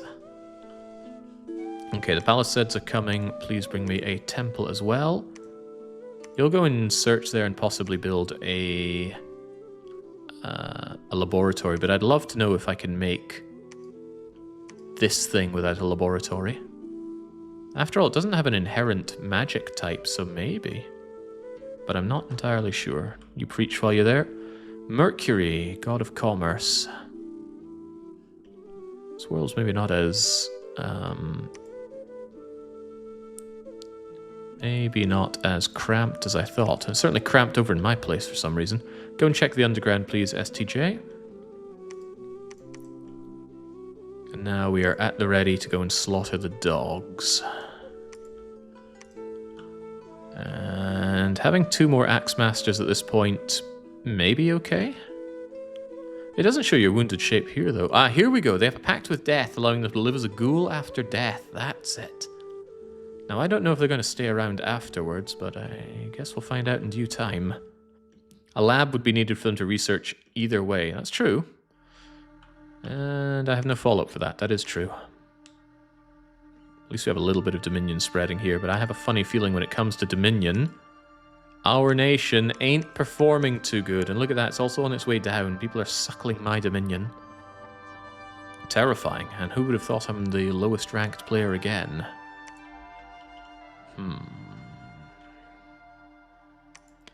Bad ideas guy, the sublime threadiness of the graves. At least he's not an old age pensioner, but he is Death Mage 3. With map move 17, you can precisely get over there and check if there's Well of Misery. Well of Misery... that's not the thing, is it, though? It's... whatever. There's some kind of disease-making thing in that province. I'm fairly certain of it. And I want you to go and search for it with Death 3. I should double-check that. Tell me about the site. Tell me about the Well of Pestilence. Well, there's the thing. It's a Death 2. No, it increases death. It doesn't tell you what's required. No, there it is. Yeah, it's a Death 3 thing. I'm fairly certain this thing has Well of Pestilence. I want that Death Gem. 5% disease spreading for every unit in there, but I'm fairly certain that's what's in that that province. So I'm gonna go and grab it. Your Dominion tastes so good. It shouldn't. It's not that impressive. It's neutral except for being cold 2 and drain 1, which aren't great, but it's what we have. Right, don't pass until we think how we actually do this. I want the Wounded Horseman. Why can't I select Wounded? I hit caps lock or something? Select all wounded units in a squad, W. That doesn't seem to be picking up these wounded units for some reason.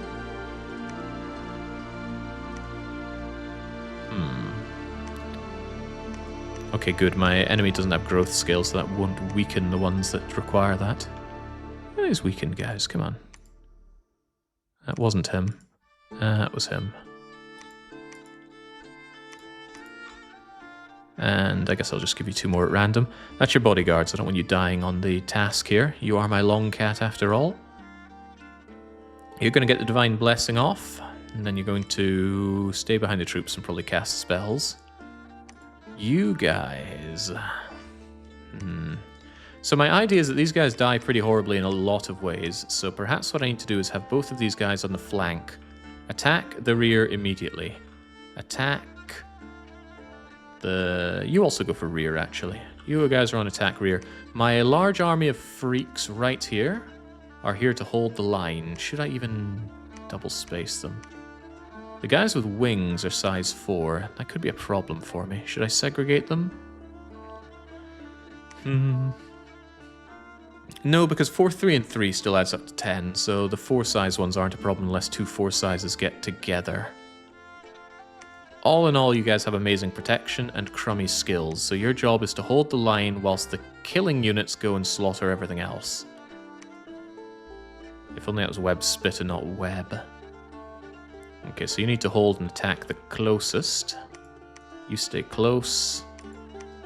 Okay, I'm significantly worried about this.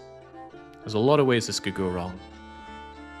So let's pray that none of those bad things happen and all of the good things happen. Starting with Anne from the inn, getting the rest of the units together, grabbing the mud skipper puddles, and me not being attacked by all these people breathing down my throat.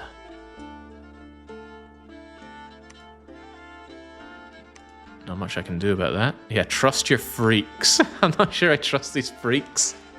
It looked so promising. I thought these cavalry units were awesome, but the way this is handling my my mounts is significantly less promising. Not only that, but the AI is doing terrifically well.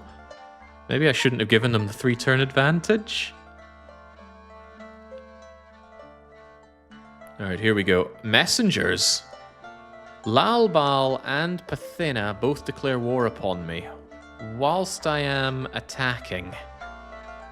And there goes Lulu claiming the throne of misfortune. Alteration get, though. Getting somewhere. Damn, so in one turn I went from no war to 3 wars. When I'm committed as well. Alright, well, there's a divine blessing. That's what matters. Suddenly these guys don't look quite so bad, right? But I'm very, very curious. What happened here? The wolf hit you, but got murked by the fire shield. But what about you attacking them? You webbed the wolf. That's what I was looking for. Flame weapons do affect point-blank webbing. Question 2, is web single target or area of effect? Looks like it's single target. And the sleep touch? The sleep touch also does fire weapons, right? These guys have gone from god-awful to kind of bad. And that's a remarkable improvement for them. Yeah. If you don't like spiders, imagine spiders that have fiery webs and also are the size of 2.3 humans. What are you doing to your friends here? Making them susceptible to fire! You gave them bark skin, didn't you? Look at that. Group bark skin just did these freaks in. Well, when I say they're freaks. Burn them! There's no damage like extra fire damage. Where the hell are you going? You have an amazing encircle position, and you just really freaking hate this guy. Junen the Daikon. Yes, he's dead. Now please move on. Ooh, my flyers are getting involved now. My poisoned flyers. These guys don't get the poison resistance from the bless.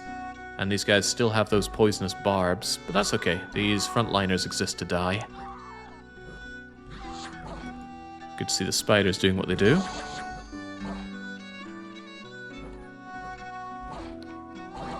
Okay, not a terrible start. But that was not a particularly impressive force for me to fight. Lancers dying. Yeah, the flyers dying is no surprise. I should make sure that there's an order to stop them going flying in, though. I need to stop forgetting that as well. That means you guys hold and fire, I guess. Horrible order to give just to deal with the flyers, but needs must. Alright, well the Dundee Docks are ours for now. And that wasn't just province defense. The question is, do we go straight for the jugular on their capital, or do we encircle the capital first? I know their god is out there. And the AI is a cheating bastard who can recruit even if they're under siege. You as a human cannot, but the AI can. The thing is, if I go around, I'm certain they will go around me and take back the Dundee docks. I should just go straight for the capital.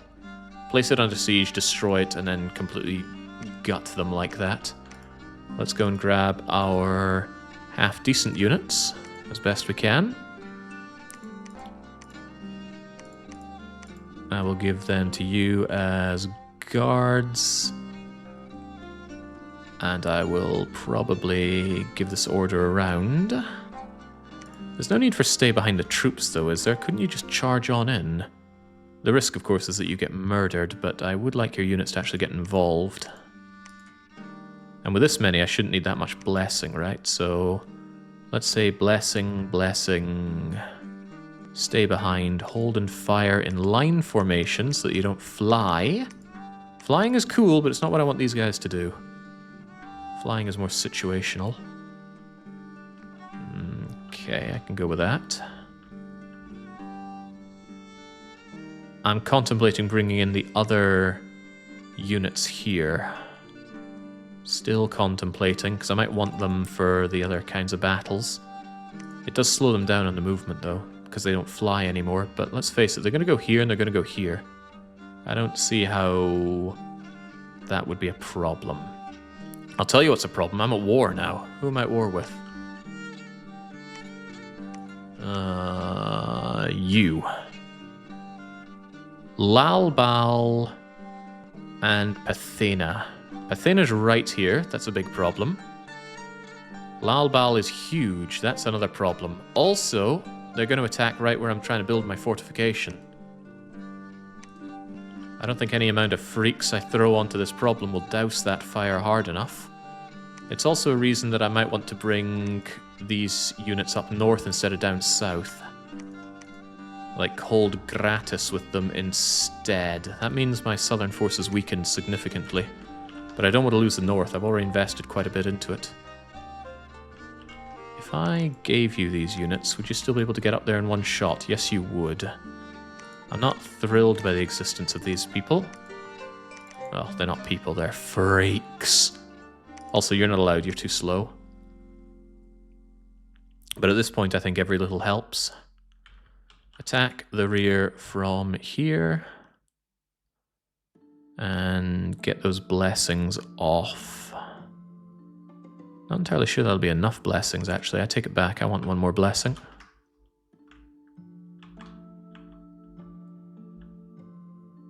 Yeah, there's a lot of reasons not to like this. Go off on the flank.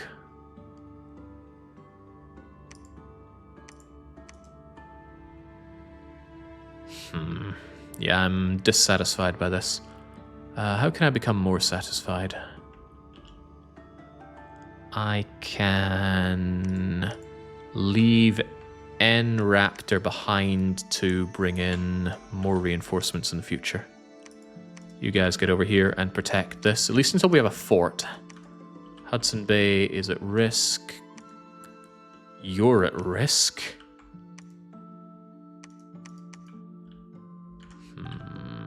Yeah, a lot of risks, and I don't have the money to undo all that risk.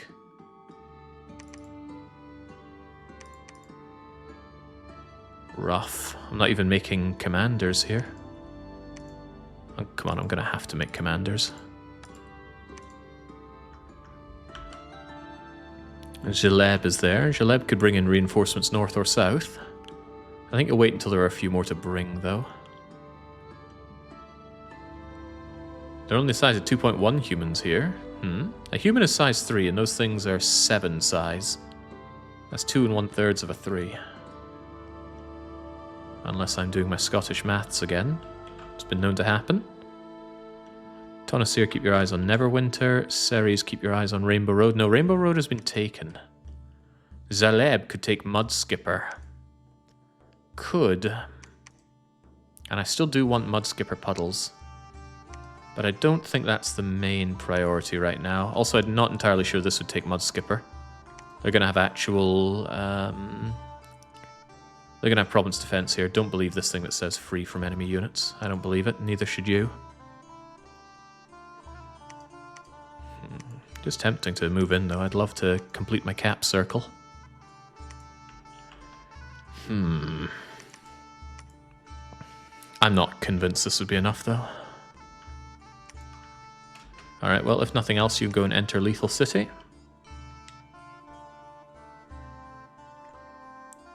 I'm suddenly very scared of putting a... putting more into gratis right now. Considering it could just burn, right? The monkeys come in and destroy me. Could easily happen. Especially if they bring in their elephants. Storm Pyres of Blossoms are there.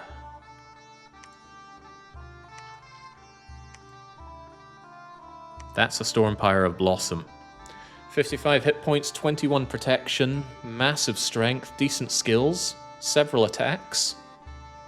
Terrifying. Absolutely terrifying. Has wings and is thus able to fly. Well, at least we can see the underground now. Hey, there's another passageway here. There's Mantis Homeworld and there's also... other things that we don't know about. Oh, also... Poor Bard is down here. Peter Molyneux lives in the caves. Ah, of course, Ettins. More than a little curious where Umbor leaves out to, but let's go and check this out one at a time, shall we? Unless I want to go south. Go and have a good look around, STJ. Otherwise, I think we're going to pass the turn and pray this works out, because this could very much not work out.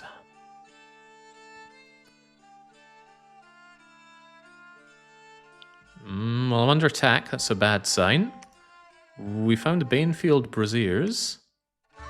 But you're telling me there's no Well of Misery or Well of Destruction over there? I don't believe it for a second. Alright, S to the hero and the battles. 1 in the enemy capital. Can we secure this? Maybe. Those are kind of wimpy small units I'm seeing here.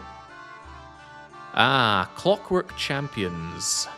That's a lot of attacks per square, actually. Terrifyingly so. 5 to a square, each with 2 attacks. On the plus side, though, they get very exhausted very fast. They're also slaves, so they will morale rout quite easily. They brought a lot of arbalists. You know how I feel about arbalists. Not good, in case you didn't know. 'Cause they're coming! Don't hit my unicorns! Nice. But there's going to be a lot more where that came from.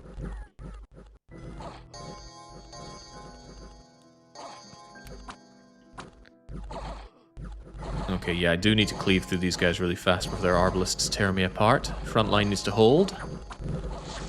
Good, the spiders are drawing the arbalist fire. That's exactly what I want. Interesting fight between here. So it's freaks versus midgets. We're slightly larger.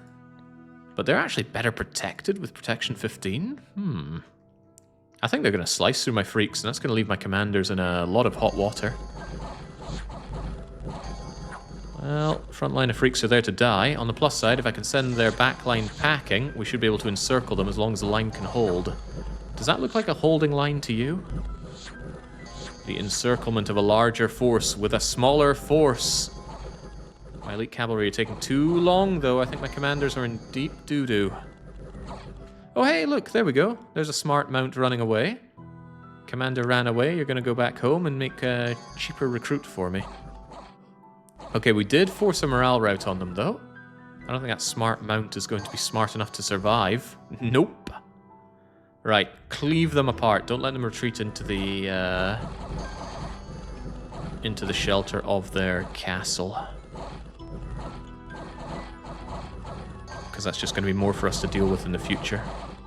Not liking what happened to my freaks, though. Yeah, my freaks are routing already. A lot of experience for my guys to get, but my numbers are drained enormously by this already.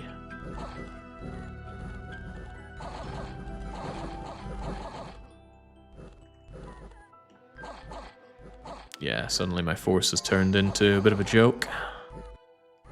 And knowing that I'm at war with 2 other nations, I don't think this is going to go so well for me. You fought well, freaks, but did you fight well enough? Ooh, 1/3 of my army died in that. couple of my Howlgrims were down. 2 of my spiders were down. 5 of my Ravagers were down. Most of my heavy infantry is dead. Wow, that was a huge amount of province defense they had. They got a lot of value out of those Hoburgs, though.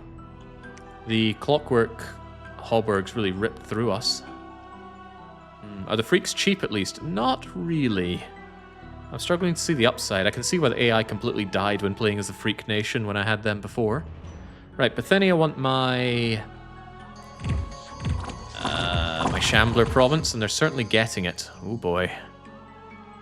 That's not a force I'm confident in taking on. Misfortune up. We started to destroy the walls and they're moderately damaged, but it's going to take more time. Ah, but Pose the Hero is here.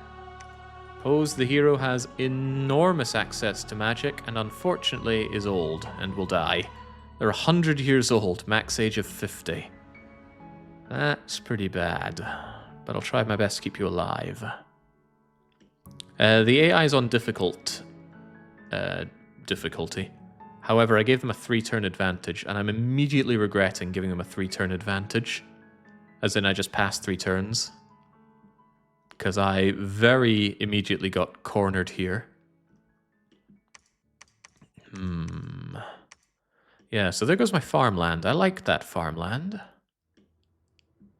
And that's a decent enough army that they can just raid through the rest of my stuff. Almost cuts off Astrakhan as well. Meanwhile, I'm working on this. However, with my numbers severely depleted, I don't feel so hot about it. And I didn't get attacked in Gratis, so I feel bad about moving my units over there. I feel really rather bad about moving my units over there.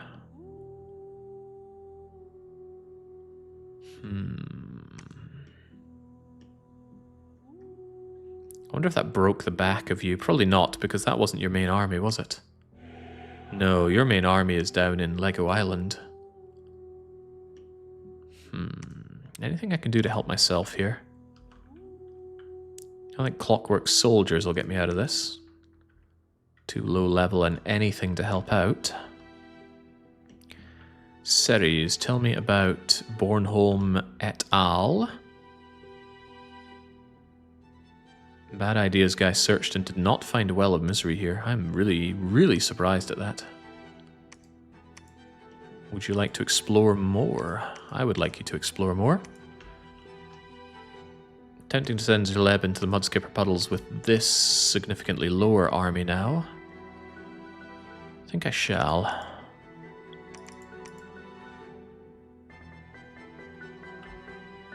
Yeah, we need to make advancements. Blessing, blessing, blessing. Stay behind the troops. Get all of them together, please. I really don't like these heavy crossbowmen being involved in anything because they're going to shoot my own Sacreds dead. So might be for the better if they just form a front line. They've got decent enough protection to be in a front line, so... but I don't want them to fire. Alright, how about you hold an attack closest?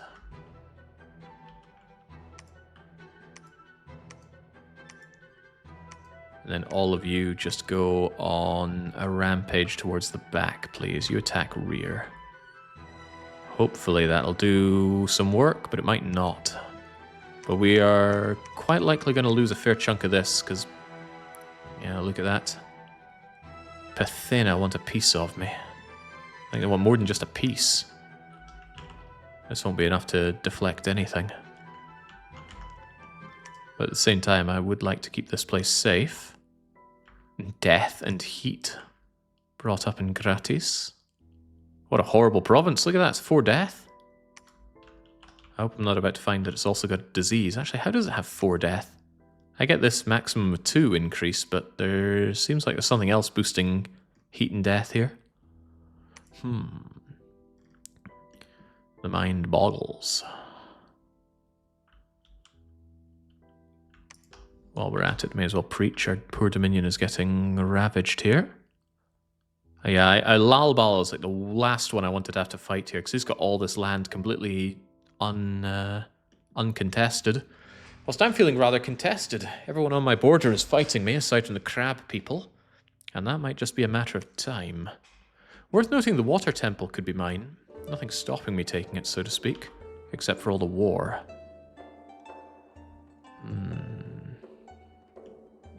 Have you shared your thoughts on EU5? No, because I haven't been following the dev diaries. I look forward to it coming out, and I will play it when it does. And that's really all I can say right now. I don't know more than you do. I know less. I'm curious about what to do with Paju. I could bring you back for research, because you're not currently doing anything out there. I would also like to site search some more. Let's check out Deception Island with you, actually. Ah, the underground continues. And Count Chocula, you go and check out Briar Patch. There's Pathinia's capital.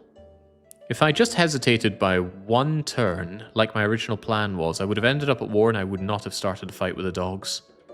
Because I could force everything onto Bithynia, slaughter them, and then gird my loins. But as it happens, we've ended up in a three-front war. Those don't tend to end up very well for me for some reason. Although last time I had to hold out against 4 fronts. Right, were we able to take Mudskipper? Yes. Yes, we were. We only lost one of our heavy infantry to their lizard warriors, and that's a good sign. And Mineral Town, so we take, but we get taken. So, for reference, we're under siege by... cool. Flail-wielding hollowed Terminators. I don't think it'd be too hard to kill a lot of these forces. They're not particularly killy. But the thing is, I don't have the army to throw at them. Hold on, do they have any sacreds around here? I don't know what their sacreds even look like. Well, they did a blessing, so they must have a sacred unit around here. You, perhaps? Here we go. They have Righteous Wrath and Unaging. Righteous Wrath means they're going to get stronger if we start killing some of them, right? It's also got an army healer. Cool. And they like to burn mines. Alright, well now is not the time for admiring them. Now is the time for being sad about losing yet more provinces. Bye-bye Mineral Town. Alright, Guarl hosts give me some gems. The walls are still moderately damaged on their capital. And we have a hero. Longcat is now a hero. Longcat has unequaled obesity. That's actually quite good for keeping yourself alive. Especially in enemy dominion.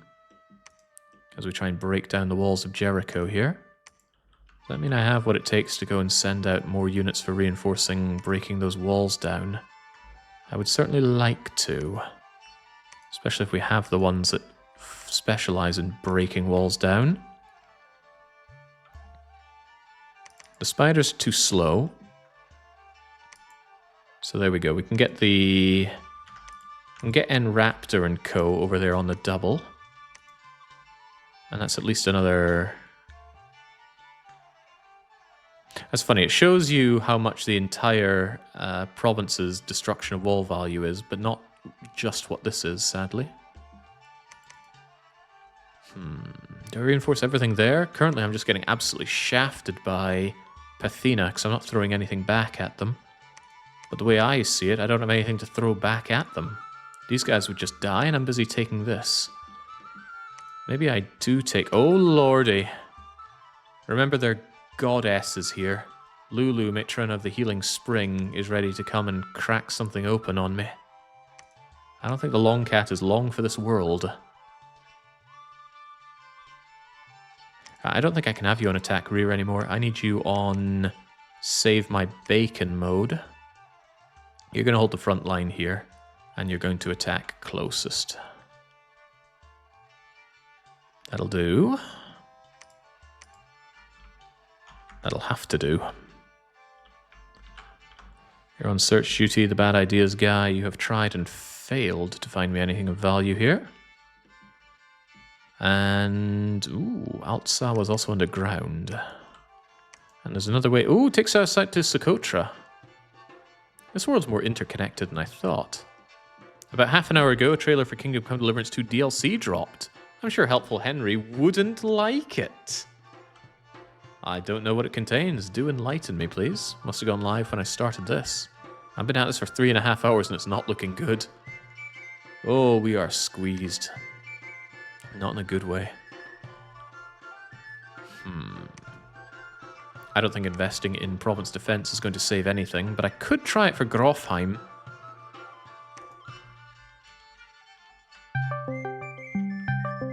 What? What in the world was that? Actually, what was that? Does anyone recognize that noise from anything? Sounds like a Discord noise. Alright, Discord, you're going on mute zone. Yeah, now is not the time, I'm afraid.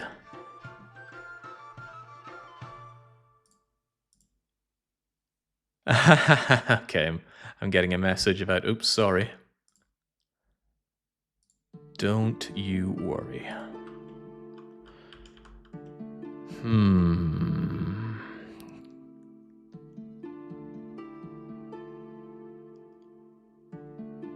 I'm deeply concerned about the situation, and I'm not entirely sure how one gets out of this. And I haven't even started being attacked by Lalbal. Perhaps if Lalbal and I don't actually fight for a while, it'll stalemate out and he'll no longer consider himself at war with me.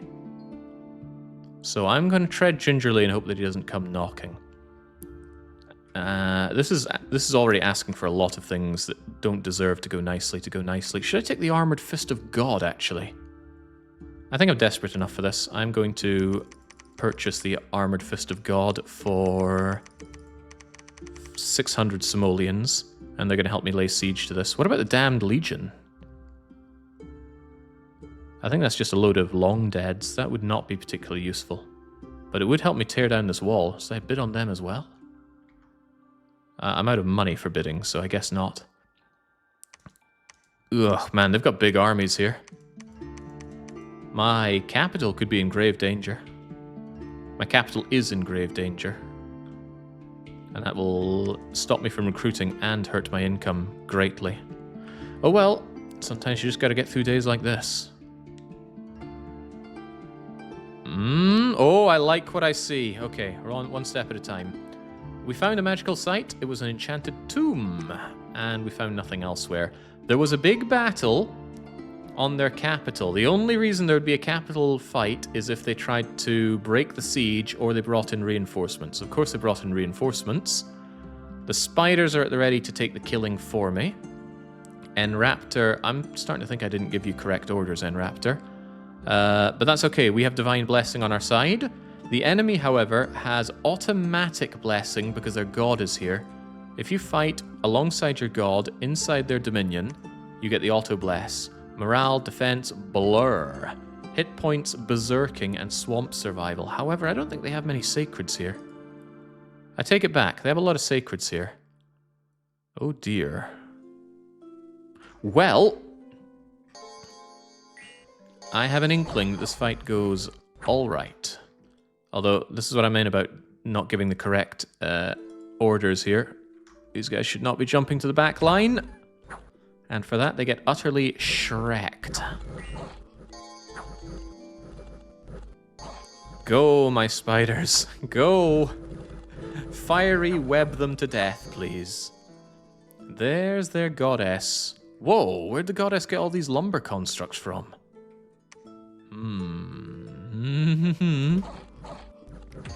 Alright, that's a very brave thing of you to do, Ravenous Snowpiercer. You jumped in to try and slaughter Lulu. I wish you the best of luck. That actually... Oh, you're disease resistant. I thought we actually managed to smack her with decay there, but it looks like we didn't. Not that it would matter much. Gods tend to live for thousands of years. Decay is lost on them. But I couldn't help but notice that your goddess is on fire. Yes. Yes. Also, this Ravenous Snowpiercer is so very dead. Okay, the lumber things are getting torn down. Strangely enough, they're not susceptible to fire. You'd think a wooden creature would be. My numbers are getting shredded. Don't tell me that's a retreat order. It's not retreating. Wonder what they're up to. Other than setting that god on fire. Probably coming back to defend their... Yeah, defend the line, because the spiders are all dead. And that is one dead goddess. That doesn't mean we win the fight, though. That, however, does. The enemy is routed. I don't think I got the legions, though. Didn't notice any mercenaries helping me out in this fight. Alright, there we go. Barely, but we did win.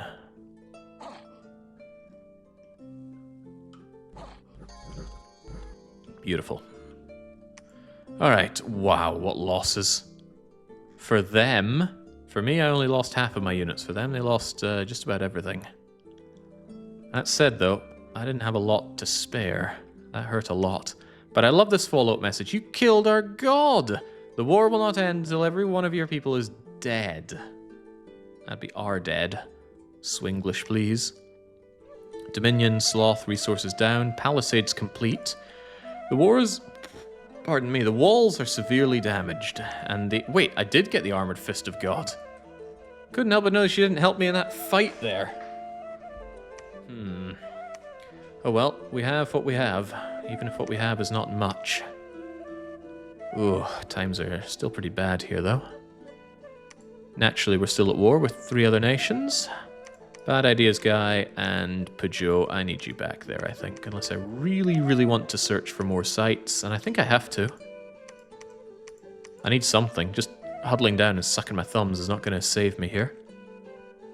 Yes, what is a god to a non-believer? What is a god to a whole load of pikeneers? Since my front line is dead, I'm more or less relying on these units right now. Oh god, we got shredded. And we're not done yet, of course, but if we manage to take the capital, we should be able to sweep up what's left. The problem is... Wait, this isn't a problem. Zanbria are not hostile to me, at least not right now. So if I do manage to take a capital, I should be able to sweep this and keep this, whilst Pythina continue to ravage me in the north. That's a separate issue. It's an ecumenical matter. But I do not have the units to hold out here. Alright, gratis. I'm going to need some better defenses here on the double. I'm terrified of this. I can't stand up to this. If they march to my capital, the capital falls. Terrible. Ceres. Tell me what's actually happening over here. No, you cannot, because it's not frozen over. Alright then, go underground and tell me what's happening there, please. Briar Patch Woods, keep your eyes and ears open. Pythina are taking this land, which I said is free real estate. That is a real problem for me. Things are looking up, aren't they? No, not really. My units are getting shredded, and I can't replace them fast enough. I have some ideas to rectify the situation, but they're only ideas. They're ideas that require a bit of research and conjuration. Conjuration 5 will get me to Summer Lions, and that's the best thing I can think of. Wait, I don't have fire gems, do I? I have some. I don't even know where I got those from. Summer Lions are really good.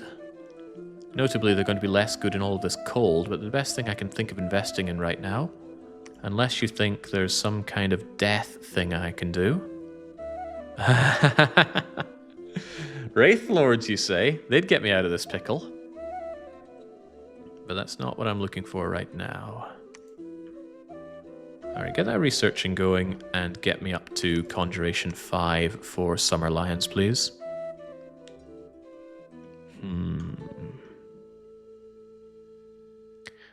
Don't have the ability to do the astral site searching that I want, and we're not finding astral out here. Which gems are Winter Wolves? Winter Wolves are probably not quite as good as I'm looking for. What about Wolven Winter? Conjuration... Winter Wolves. I don't have the 3 water access. Not yet, at least. How do Winter Wolves operate? Dom, Inspector Tool, please tell me what I need to know. Unit. Winter Wolf. The Winter Wolf has no protection, but it is ethereal. It is not sacred. That's part of the problem here. Gets a frosty breath, gets a bite. It's not particularly killy, it's not particularly good at anything. It doesn't hold a candle to the Summer Lion, in my opinion. There we go. Summer Lion having more than triple the hit points. Still ethereal. Still not sacred, though. I could have sworn one of these things are sacred. Oh, that would be handy. There are fall bears who are useful as well. Is there a spring thing? There's a spring hawk. They're also ethereal. None of them are sacred, though. That's a shame. I could do with a sacred thing to get some extra killing going on. So yes, it's air, water, fire, and earth. A lot of hit points on those fall bears, but the size is kind of bad. They regenerate. That's pretty badass. But with 0 protection, that could work against me. Fall bear might actually be my best bet. It's very expensive, though. Very expensive indeed. But at this point, can I afford to be picky?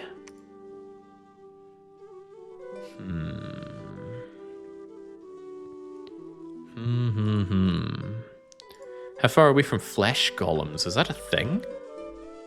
You made me check, but no, I don't see anything about flesh golem. Yeah, Modesty is really good at researching. They're about 1/3 of my research right now. But I am a little bit tempted to work my way towards Conjuration 5 and get me some of those things. Yeah, I guess Conjuration 5 is what we'll work towards. Starting to regret going for the alteration, considering that I didn't have the nature gems to get Mother Oak. I should have considered short-term rather than long-term. We're a long way from Wraithlords. Wraithlords are Conjuration 8. Also, they're Death 5, which I don't have access to. Also, I'm not doing Wraithlords. I'm trying to wean myself off of Wraithlords. Alright, here we go. Bring in some more just to help bring these walls down and slaughter our foe and just pray upon pray that Pythenia isn't going to fight me right now.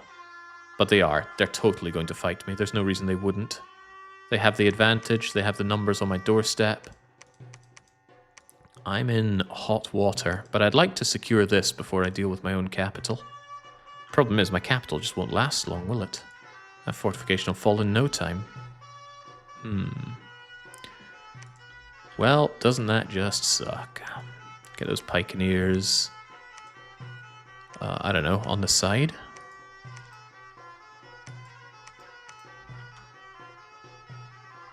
It'll have to do.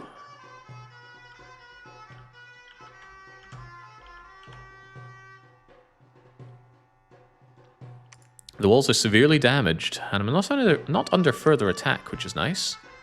Conjurations go... Oh boy, and I think that's because they're waiting for their moment. There are 400 units here. Why did I think I should give these guys a 3-turn advantage? Oh lord. More of our foes are underground as well. Please search and find nothing. Tell me where that pokes you out to, please. Oh, I see. You went there from Bornholm. That explains why you're there in the first place.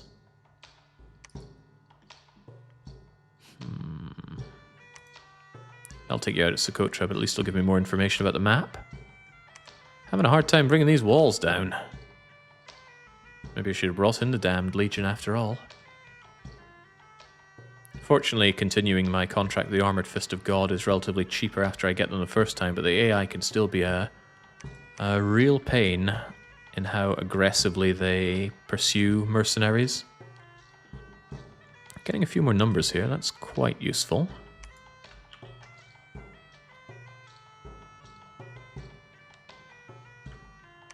I don't think I could hold this. These guys would just die if that fight happened right now. I'm tempted to pull out right now. At least get them back here where they can contribute something. Because as it stands, if I left them there, they would just die. Yeah, get you back to here where you might actually help out in some meaningful way. But what do I do against this? Haha, it's scary. I think I need to change away from these crummy researchers, but I really can't afford anything better right now. Although maybe I can't afford to not take them. Do we have anything for a desperate defense? No. Almost all of our units died on the atrocious fight for taking the enemy capital. It's bolstered only really by reinforcements. The freaks are dead. I brought in my arbalisters, which I don't even want here. Not arbalisters, a crossbowman. It's looking really, really bad. But who knows, maybe we get up to Conjuration 5 and we start caning our enemies with fall bears and summer lions. Elementals, skellies.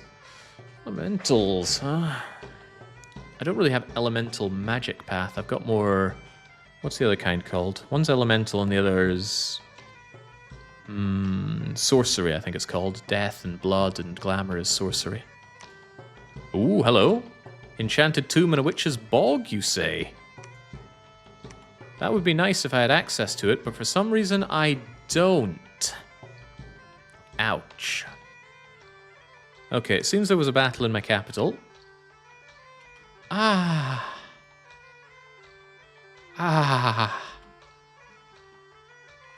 You know, of all the nations I thought it wouldn't be a big deal, it was these guys.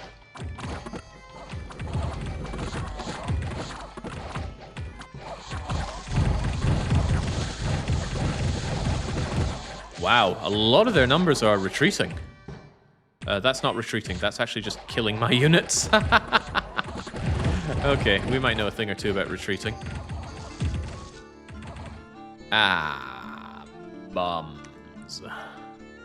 76 of their few 179 units are put to sword, but I don't think my walls are going to last long. The walls are damaged. The enemy fortification is breached at the very least. And they are continuing to fight in Neverwinter. Oh, hello. Ah, damn. I thought this was a conflict. This is just Indies getting slaughtered. By the giants, no less. I'm pretty terrified of those giants. Oh, Lord. Solar weapons on top of that. Solar weapons, farcasting, leadership, berserking. The wrathful ravagers look tough. Right, so we can storm this. However, more than half of my home has been destroyed already. I think I have to make the very unfortunate choice here, which is to desperately storm this castle and then immediately turn tail back to Pisea. The problem there is that I can't get everyone back to Pisea in time. Even if I tried, it's too cold and slow to run around here. My Longcat units would even not be able to get there in time, wouldn't they? Ah, crumbs. Oh, crumbs. I actually think all hope is lost. Part of the problem is you've got freaks in your command. If you were to go there without the freaks...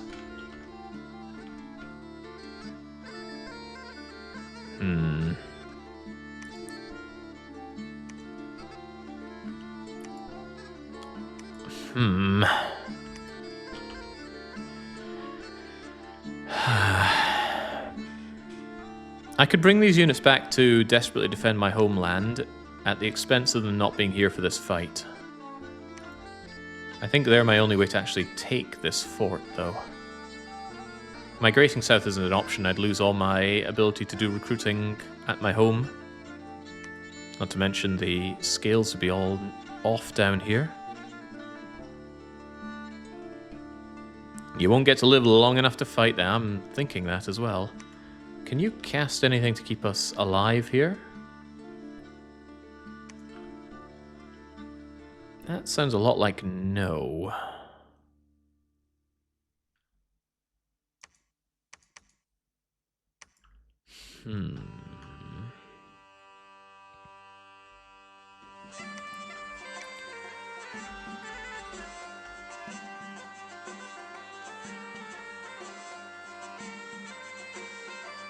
Sounds a lot like no. I need to bid on these guys to keep them for what it's worth. I'll give them I'll give them double what they ask for. And we're going to storm this castle. I don't think that's going to go very well. I don't want my crossbowmen involved, though. I'll just shoot my own guys. This remains a huge problem, though. What can I even do?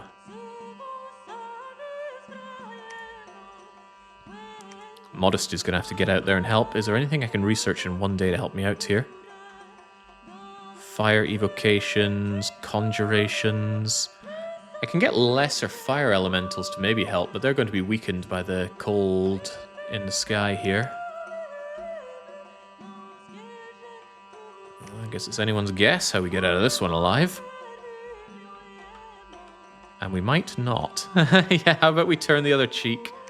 Helpful Henry could get out of this with forgiveness. Couldn't he just? Sucks that I lose access to all this stuff out here, though, because I can't get a path back to a laboratory. And that's because I didn't put a lab up in Gratis. How I'm regretting that now. Well, Paju could go up there and maybe solve that.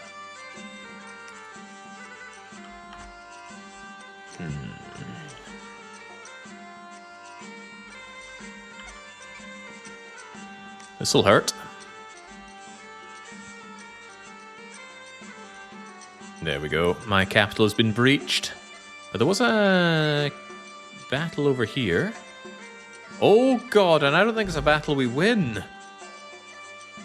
They spent this time making mankins. And whilst mankins look like they would be susceptible to fire, they're not. They also won't rout because they're mindless. Oh dear. Oh dear. At least I can get flyers on the walls, but that might not be enough. Banish them. Banish the mankins. Because they do count as undead. They also got pretty low magic resistance, so they are fodder for my priests. No, don't rout, you useless mercenaries! I need in. Let the right one in. Oh no. Oh no. We're being chased out by frogs and large spiders. Oh dear. Deary deary me. Well, I have bad news and I have very bad news. They all involve me being dead right now. Well, one last shot at it. Let's break the enemy siege. Using everything we can. And everything we have is not much.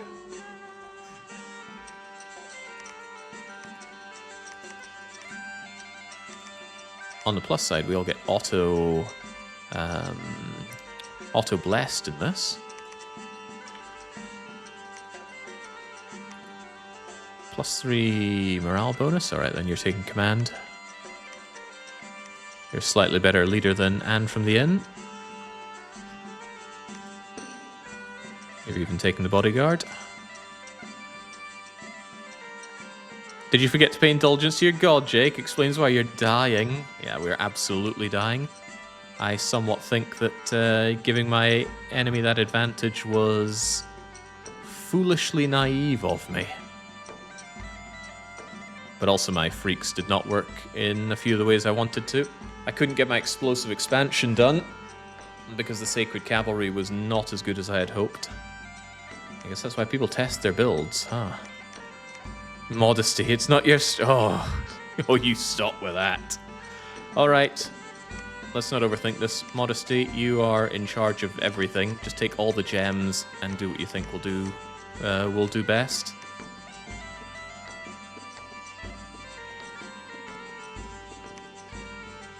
Yeah, we're smoked, so grab everybody and do what you can with them.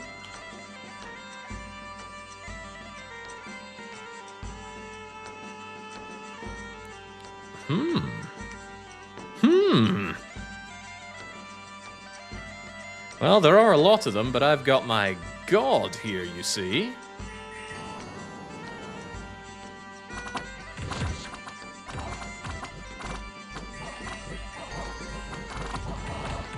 I can't believe the unicorns ended up being the weak chink in the armor.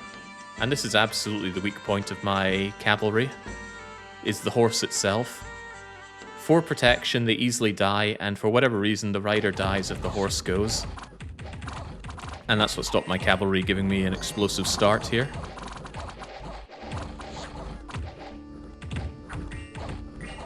How are we still going?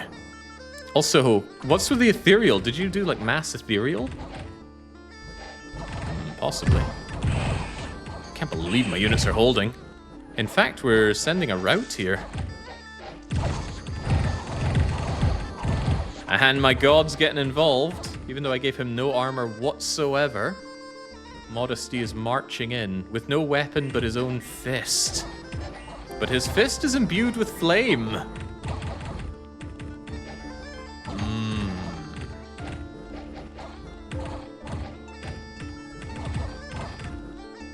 I love this FFH mod. I love the faction too. It's the first thing I thought of when I saw these freaks. Now if we had Loki to mess with the AI. I know not what you speak of. However, to Modesty's credit, he sent them packing. Wow.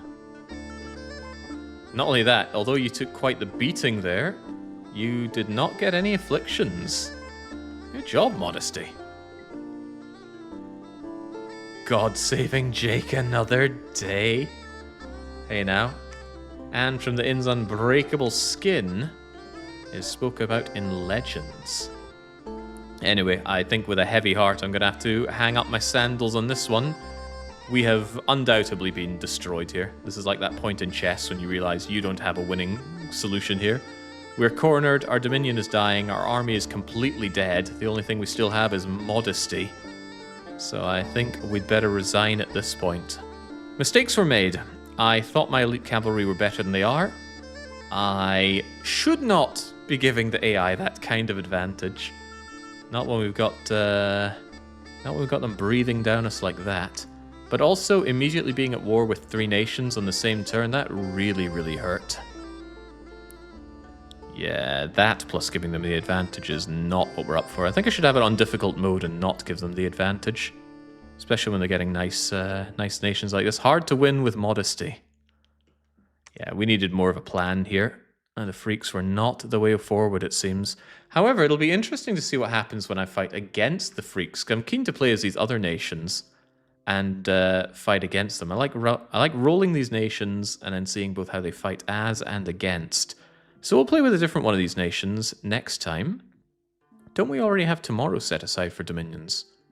What if next time were tomorrow? Let's actually consider that right now, shall we? Chat, who should we play as, and hopefully not get bodied as next time?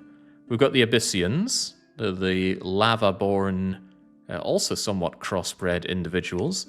The Sacred ride around on boars, and the not-so-sacred ride around on scorpions. We've got the dual-headed Ettins underground. We've got the old men. Do you want to be an old man Triaris in the front line with your fellow old men, poking enemies with your short sword and wishing you weren't so crippled? With a few lizard walking handbags to help you out. I don't think I'll play as the giants, because I've played as giants and minotaurs before. Also, so powerful. I would win just by recruiting these guys, I'm fairly certain of that. There are the dog people that I just put to sword. There are... we already did crabs. And then there are the monkey elephants. The elephants, I second the elephants, but old man is the way. Think of the Banner Saga. Flying elephants, I say, says Protozomac. This guy costs double sacred points. The game thinks he's so powerful. And there are plenty of reasons to think he's pretty powerful. Elephants mixed with monkeys. Man, these monkeys look so much better than my freaks. What let my freaks down was largely their skills. They couldn't hold the front line because they couldn't land hits and they kept getting hit. Protection doesn't matter for much if you just take every hit under the sun. Monkey elephants is so cool. Alright, that's what we'll do then. We'll play with monkey elephants. Probably tomorrow, but if plans change, it won't be happening tomorrow. We'll slate it for next week instead. But unfortunately, that is me down and that is me out. So I will hang up my toga for now. And until I am back with more freaks, hopefully killing them rather than being killed as them. So cheers and cheerio.